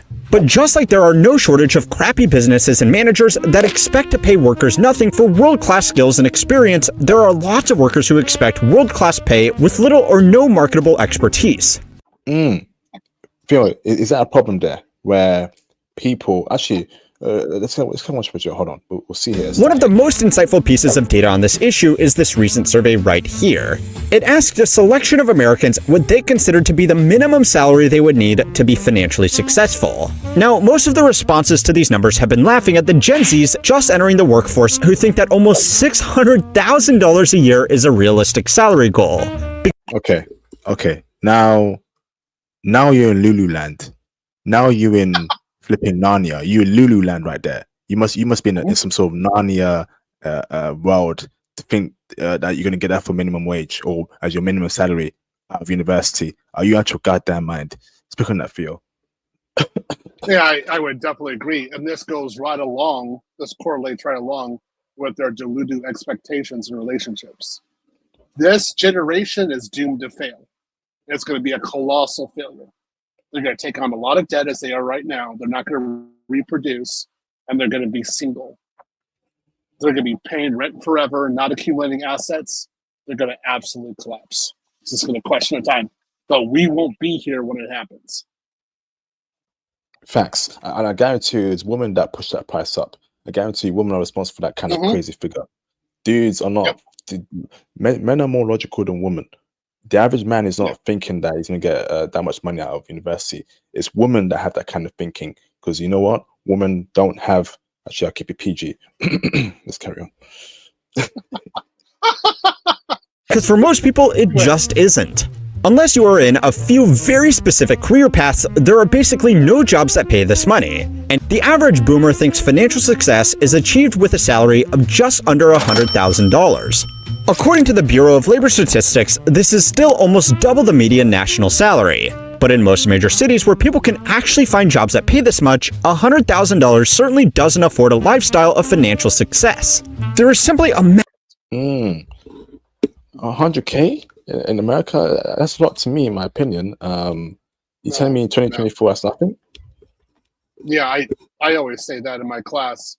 You don't really start like 300,000 is what you really need in the States. What? Yeah, just if you want to get all of your benefits, 401k, have a little bit of savings, pay your bills, and kind of, I would say, kind of a decent life. 300,000 really does it. Oh, also no debt. That's a big one. You don't want to have any debt. So yeah, I would definitely say it depends on the city. When I started making $300,000 a year when I was originally in California, and it was horrible. It didn't matter. I was still poor. When I went to Austin, Texas, yeah, I was calm at that point. Everything was really good. So it really depends on what your lifestyle is like. That's all. Lord have mercy. Obviously, you are in the world's most wealthiest country, so that kind of money is not happening in the UK ever. massive gap in expectations between everybody in the UK is broke, right? Yeah. I mean, that's the way it is. You guys are broke, and then you're using the system in order to get transfer of resources from men to women. So I would assume that very quickly in the UK, men are going to stop working. That's what they should do. That should be the next logical step. And if that happens, your UK is done. You're not going to be able to financially support yourself unless you import a lot of people from another country. Facts. generations looking for their first jobs and the group responsible for giving out most of the jobs. It's not that people don't want to work anymore. They simply can't afford to. So it's time to learn how money works to find out what's really behind the worst phrase in the workplace. There are also people who don't want to work because they think unless they are offered six figures in their first roll out of high school, it's not worth their time, and they would be better off sitting at home working on their NFT dropshipping business. No, that ain't happening. You ain't getting six figures out of high school like that. Come on. Delulu. Can we blame the young generation though? You know, they've been fed lies by celebrities, by the media, by feminism, you know, by these woke ideas that you deserve it all. And when they get out of university, it's a very harsh reality, a very harsh world. A lot of competition, cutthroats. Okay, that bubble you were in university is popped. They popped that bubble. Okay, now your throat's singing in the air, and you ain't landing on anything, bro, or sis. You know, I don't feel sorry for them. I really don't, because they're so stupid to not even realize that they're being lied to. I don't feel sorry for these people. What I'm concerned about, Theo, is that women are taking up these important positions in politics and law. They're feminists. They're going to make the laws even more harsher. We need men working these top jobs. We do. Okay. Yeah. Did you want to say something? Go on to next. No, it's go ahead. Go on to the next one. That's good. Okay. That's clip to react to. Shout out to Mr. Duck Dissident for the support. Thank you, bro. Shout out to Duck. What's up, Duck? I get my passport since January. Most of my debts are paid off. Looking forward to big things next year. Yes. 2025 is going to be the best years of our lives so far. And I mean that. I'm looking forward to 2025 myself. Big moves being made next year. I would say, again, I thought the clip was going to continue, so I thought there'd be more to it. When I wanted to go to grad school And so I'd go to law school, and my goal was to make $80,000 a year after law school. And the reality was, I didn't go to law school. I went to grad school, and my first job was only $25,000 a year. And but I worked hard, and I changed jobs, and I freelanced, and I went from 25,000 to 60,000 in 18 months. And then I went into IT full time, and I went from $1,000 a month to $10,000 a month in 2.5 years. So it really it depends on how much you're working. That's what I would say, how much you push yourself. But that was, I was making $10,000 a month in 2002. So for people, again, but you see, that's even closer. I wanted to have $80,000 a year as being a lawyer in around 99, somewhere around there. So it wasn't that far away. I just had to work for it a bit more. And I'm closer. I'm a Gen Xer. I'm closer to that $80,000 a year number that the boomers are saying. So I think I'm a little bit more grounded in reality, to be honest. To think that you're going to be getting $600,000 a year, well, you got to be in some Delulu land for that. That's a major. Now, you're talking at least 20 years of work, even to get close to that number. Facts, absolute facts, man. So next one to react to, video file. Let's react to this clip over here. Where is it?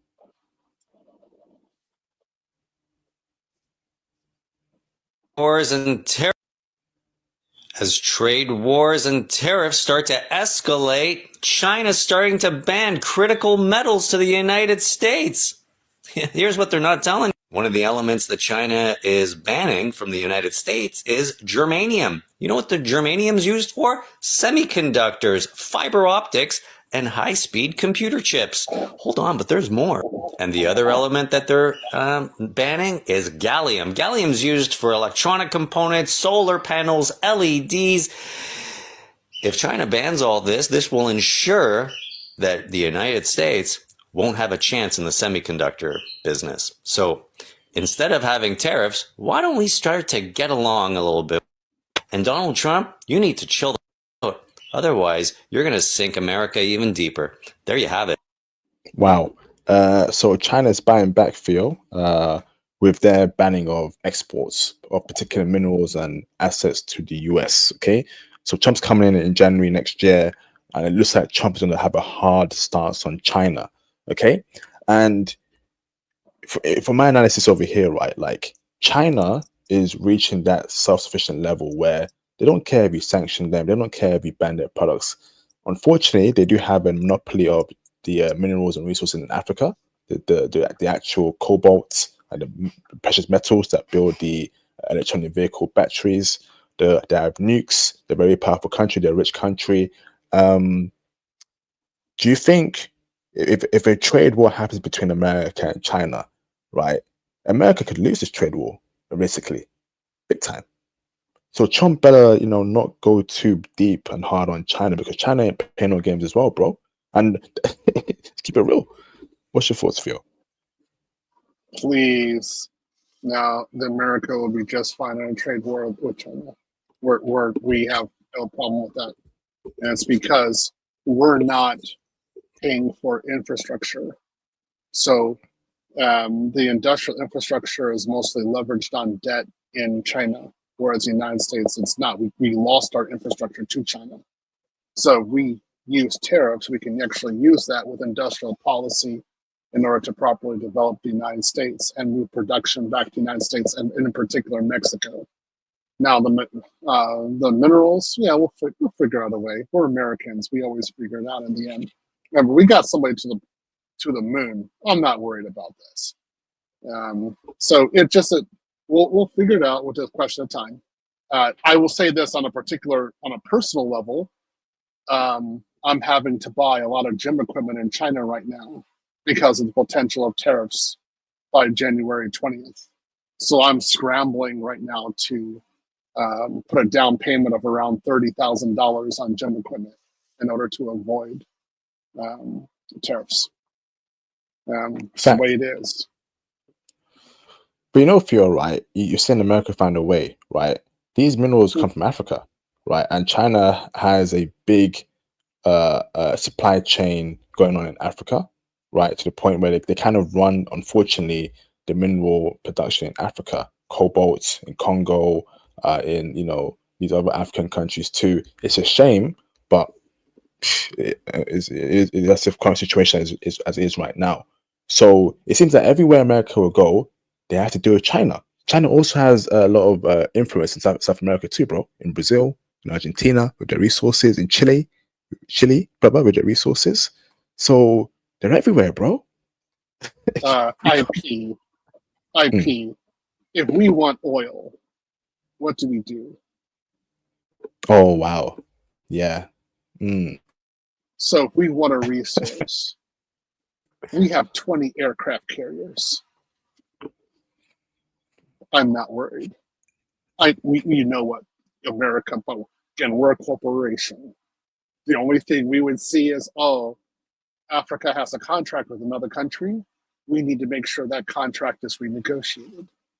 That's how Americans would think.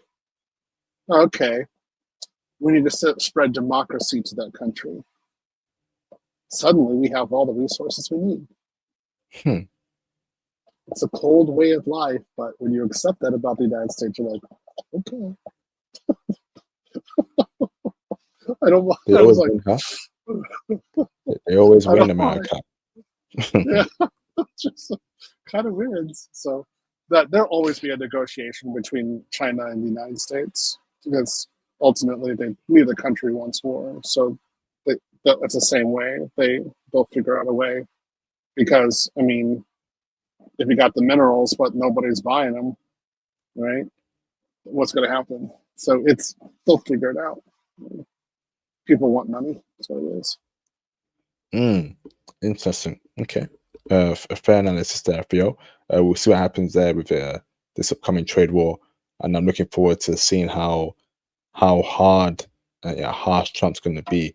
I feel like this time around, he's definitely really America first, and could that impact the American economy and the world economy? We'll see, man. But we're going to have the wall. I guarantee you. Now the wall's coming. We spent over $175 billion in the Ukraine war, and the wall is the remaining section of the wall is like less than 15 billion. It's going. There's no way I can avoid that. So, unfortunately, we will have a wall.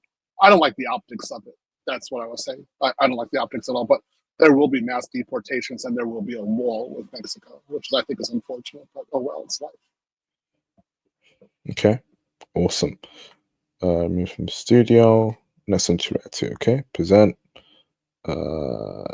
Video file. Let's react to this clip over here.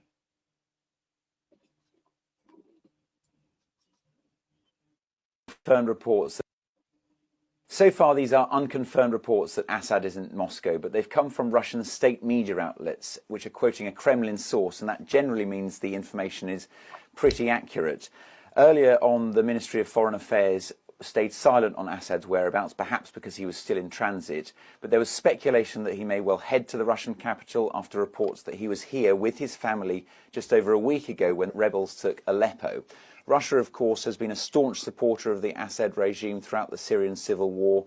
Its fall will represent a massive blow for Russia because it's the loss of a key regional and strategic ally. Russia has 2 military bases in Syria, and the future of both of them is now in the balance. If it were to lose them, especially its Mediterranean port in Tartus, then it would seriously damage Russia's regional influence and regional clout, both in the Middle East, in Africa, and in the Mediterranean. So the question then is, why didn't Moscow do more to keep Assad in Damascus rather than here?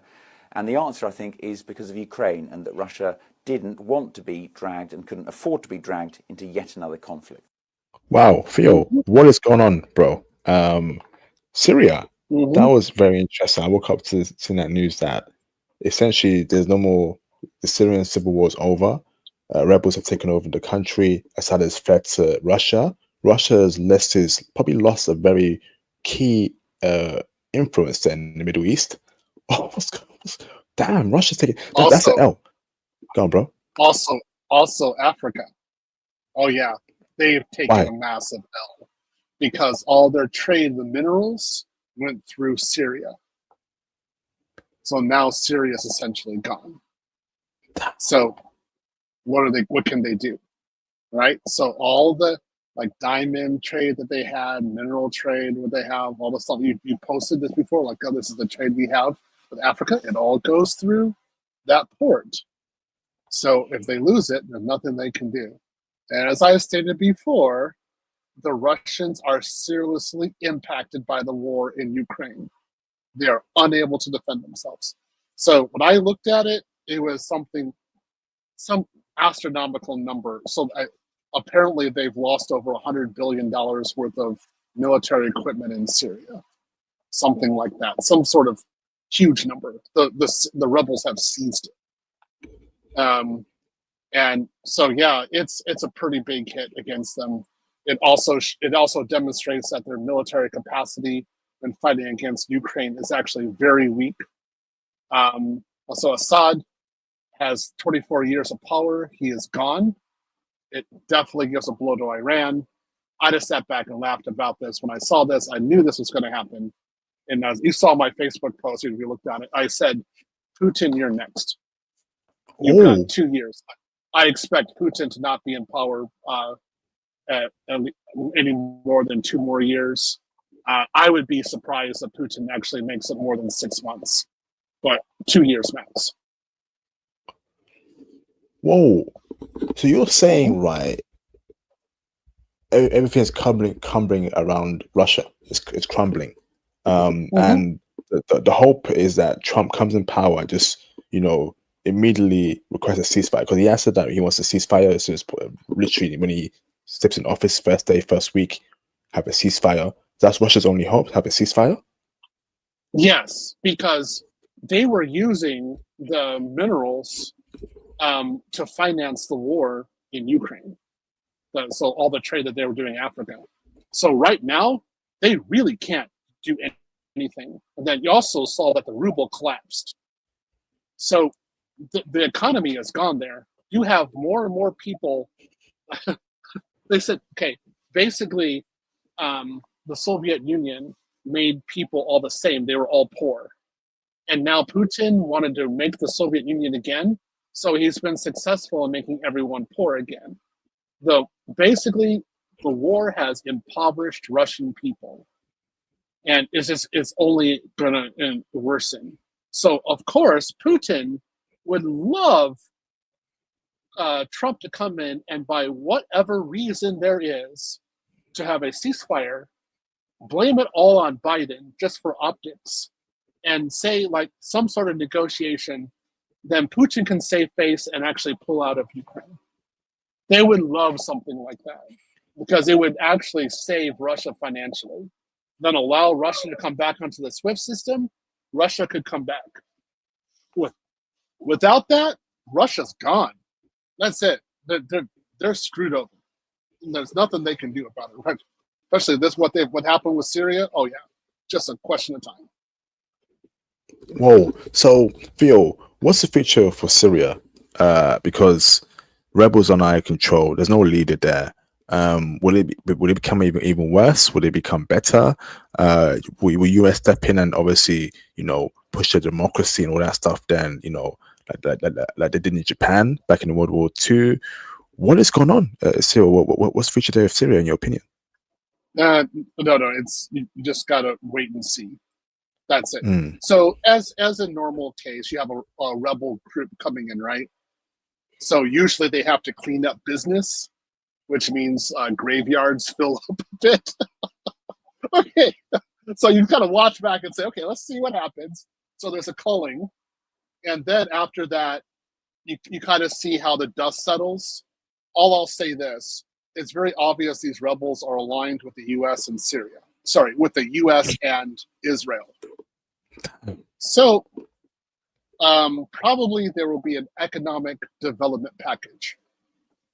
if you could have next year be the year where the war ends in Syria and in Ukraine, and the EU and the United States come together with an economic aid package for the redevelopment of Syria and Ukraine, oh, this would be like a golden age.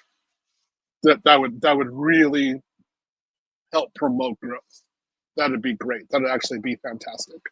China would love it. A lot of countries would just love it because there would be a reason to rebuild. And then we can stop the war, and then a lot of prices would go down, particularly for fertilizer. So I'm all pro that. I think that would be a great idea. Well, we got to wait and see what happens. That's all. Wow, America wins again, huh? Like, oh my goodness, like they always find a way. They always find a way. Like, how do they do it? Like, but you know, right? If Russia falls, right, that means its proxies falls or its influence falls. That means Kazakhstan, would become less Russian. Uzbekistan, then that will extend to other Russian influences, and that kind of like will allow America to push its Westernism, its Western culture, and that's something we're running away from. Feel right? No, they wouldn't be pushing Western culture. But what my view would be is if Russia really did lose control, then the southern stand countries, they would all go under China's influence.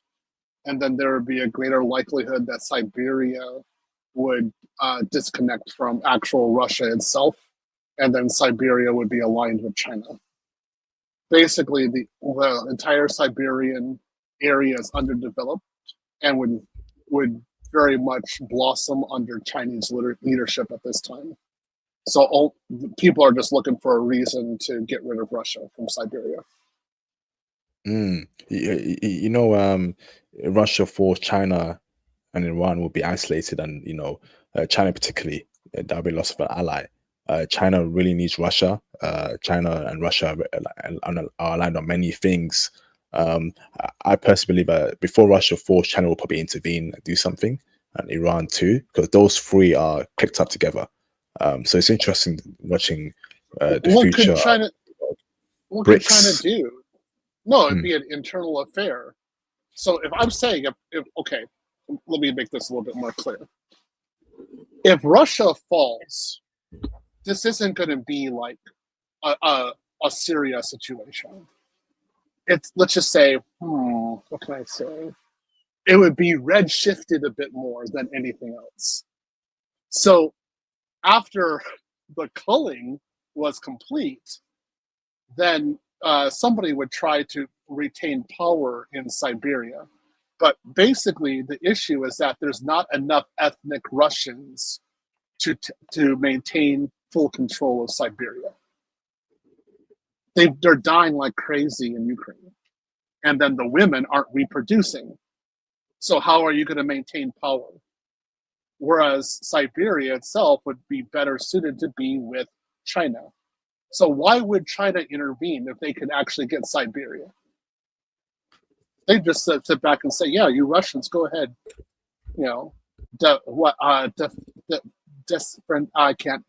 I can't remember the technical word for it. It means to basically destroy yourselves from within. Go ahead and do that.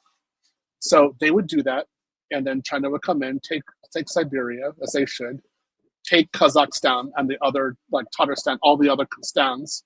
They make a union with them, and then Russia's landmass should decrease by at least 2/3. If that happened, that would actually make sense. Damn, Turkey as well. They're in the cut. I mean, probably very happy about it as well. I think Turkey didn't like Syria's leader. No, but it's who's doing the manufacturing? Who has rationality? We have over $35 trillion worth of industrial capacity and manufacturing capability in China right now. That could be used to develop that entire region. What capacity for manufacturing does Russia have besides making military equipment that can be destroyed with a $200 drone? Come on. They're not really. They have some things, but not not to justify that large landmass. So, you know, they've lost too many people. They're just too screwed over. And China should just become screw bricks. Just take Siberia and then then the Yana become powerful because it could take all the oil from there. That'd be a much better position. Damn. Wow, man. Yeah, but definitely watching this because this is definitely serious. I was not expecting this, but yeah, it's crazy what's happening, man. It's crazy. I sat back and I said, let the Ukraine war continue because it's just weakening Russia. Let it keep on going. This is a good policy position for the West. So even though Ukrainian men were paying a horrible price, the Russians were being decimated. And I saw the reports and what was going on, and I was like, oh yeah, this is making sense. And I wasn't watching official media outlets. I was looking at like individuals from different sites on YouTube and other places. And I was like, oh yeah, this is their military output isn't going to be the same. They've lost a great deal of capacity, and their internal market is screwed. So how can they fight? They don't have the industrial base to fight a war, and they don't have the tax base to fight a war. Plus, they're losing white Russian men. Basically, 1,000 men a day are losing. They're losing minimum. So then, how are they going to reproduce? Because if they have that many men disappearing, then white Russian women don't have anyone to marry, and it's not okay. So you put a million black men go to Russia. No. Okay, essentially, Russia needs 10 to 15 million black men to go there to repopulate. See what I mean? 10 to 15 million. And that's not going to happen. There's just not enough infrastructure for that. So then so their population is screwed. So what are they going to do? Okay, so that's going to dwindle. So no, it's not that Chinese men will go there. No, Chinese men will take the land. That's what's going to happen. They're just going to take the land away because there's no way they could defend it. They got nothing. You get a slingshot right now. Just get a slingshot. Okay. Oh shoot, we don't even need a slingshot. That's too advanced. Get a cloth and a rock, and just go around like this. Walk right into Russia right now. You could probably take over half the country. That's how weak their military is. They've got nukes, okay, but they're not going to nuke their own land, right? So you could almost walk across the border and start taking them over at this point. Come on, man, they're a joke. This is it. They're like, okay, we have the S-400. It's in flames. Okay, we got all these Soyuz jets in flames crashed on the ground. We got these military bases that are destroyed by drones, by cheap drones. We got all these oil capacity and this refinery environments that are on fire. Right? Come on. Anyway, my little point, my little rant. What can I say? Wow, awesome. So we have 5 more minutes left. And we're going to end the stream. This is a great stream for you. Do you want to open for a caller, or do you want to? And you have to go for yours. Up to you. No, we can do one more clip. Do you got one more to go? I've got one more, but it's in regards to an Asian woman that keeps getting called white. Do you want to react to that, for you? Okay, go ahead. Let's do it. Okay, let's see. Okay, so this is an interesting clip. But before I know it's gonna be very controversial, but before I got trolled, let me ask you a question. I want you to be brutally honest, just like my Asian mother. Do I look white to you? But believe it or not, some people say that I am actually white. Like I mean, let's keep it real for you, right? Like in the West, me personally, like for the longest time, I actually kind of thought East Asians and whites were the same people because I never saw East Asian women be brothers, never saw them hanging around with brothers. I always saw them hanging around with white people to the point, right, Phil, right? in the UK, there's been days, right, where I've seen more white men, Asian women, than Asian women and Asian men. A lot of these Asian women are basically white women 2.0 in the West. I think we can agree on that, Phil, right? They are in the West. They're basically white. No, they're not. No. And no, I don't think this chica is a snow bunny. No, I know snow bunnies. No, that is not a snow bunny. Sorry. If I saw you in Russia, I wouldn't think you're a snow bunny either. I'd be like, okay, so what stan are you from? And are you ethnic Korean or Chinese or Mongolian? I would ask her, maybe she has a little bit of white in her, but that's about it. That would be the best. Man, that's Chinese base as far as I'm concerned, something around there. That's not no snow bunny. Who knows? I don't have to worry if they were a slave owner 200 years ago. Shoot. But Theo, it's a mentality, Theo, right? Because a lot of Asian women think white, and act white. Let's keep it real, Theo. No, they don't have the power issue. They don't execute power. I know that.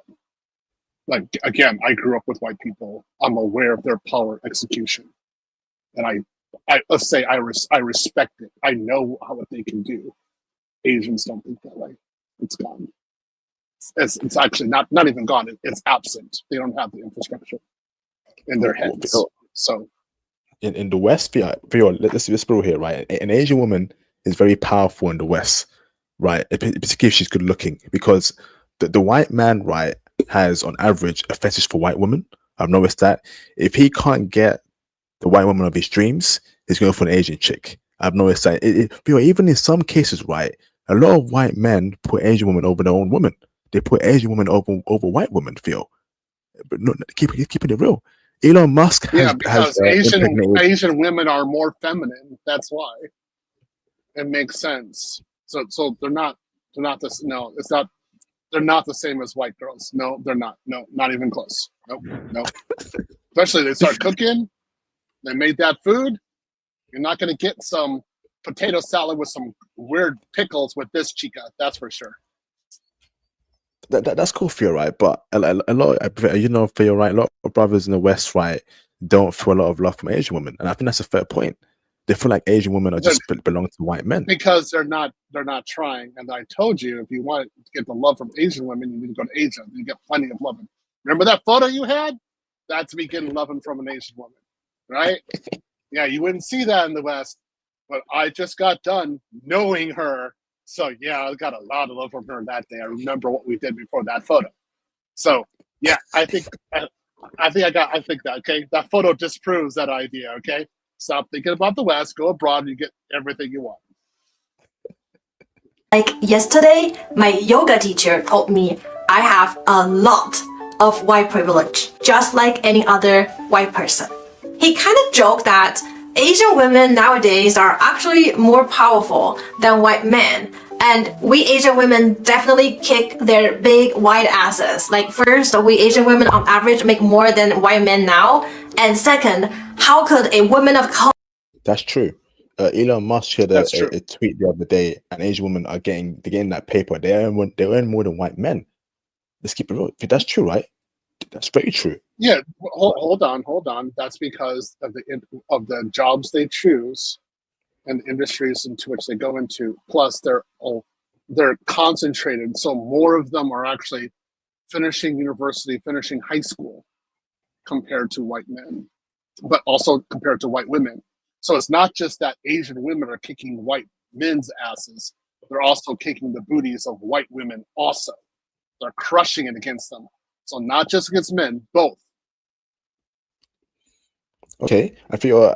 How do you feel white women feel about that? That the Asian women are being. No, if you think about it, right? If white women are seeing Asian women take their men and more money than them, actually in the West, right? I would say, right. Let's keep it real. Asian women, right, are creeping up with white women as the default beauty standards. K-pop is showing a lot of good-looking Asian women. You've seen a lot of rich white men with Asian women. White women must feel some type of way If we've been honest, yeah, I think Asian women feel, in my opinion, are the new white woman. Asian women are the new white woman, brother. No, they're not the new white woman. And however white women feel, I don't care. I really don't. I'll if they feel a certain way, I'll make a recording the next time, take the video off. They can listen to me being happy with an Asian woman. How's that? Okay, I do not care at all. I don't. When I'm in Japan, if white women or white European women are feeling sad and lonely, good. That's how I think. I don't care. Wow.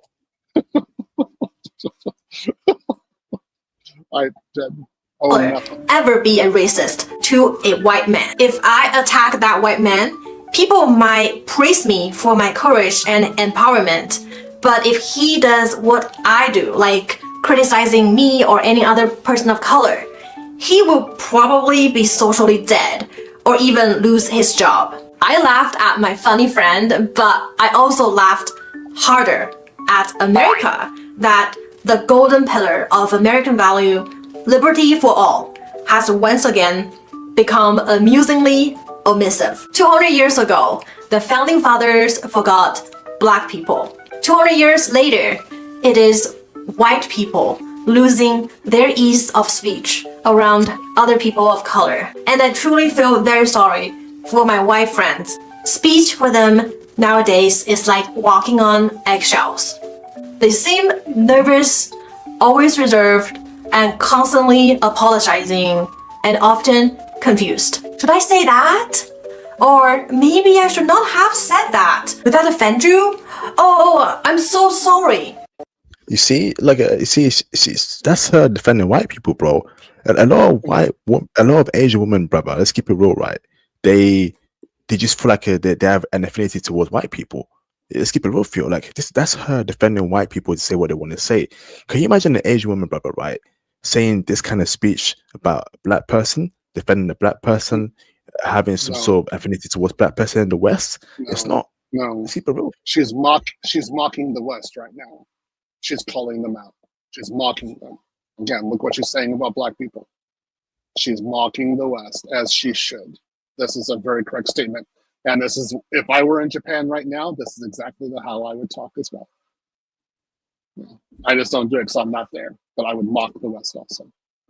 So she has a great point of view, but she's not a white girl. She's not a snow bunny. Sorry, you're not Ukrainian, honey. Can't put you in Ukraine and put some blonde hair on you and think that you're a model. Right. Theo, have you met an Asian woman that grew up that was born and raised in California before? Yes. And Theo, and when you talk to them, right, Theo, right, you feel like you're talking to a white girl. And I've met some of the UK Africans. It's a white girl. Let's keep it real, Theo, bro. Let's keep it stacked, Theo. No, because the white girl who knows what she just did in the last 24 hours, the Asian girl definitely has more structure. That's why they're doing better. The white girl, the snow bunny, the California blonde, oh, heaven's sakes. Who knows what kind of crazy 24 hours she just had. So that's a stack. I'm being honest. I'm not going to get a... Oh, should I? Oh, no, I'm going to say that. Anyway, okay, I'll just keep it there and keep it clean. Well, okay, Asian women, they're doing well, right? But show some brothers some love, man. Show brothers some love. A lot of brothers. No, go to Asia. No.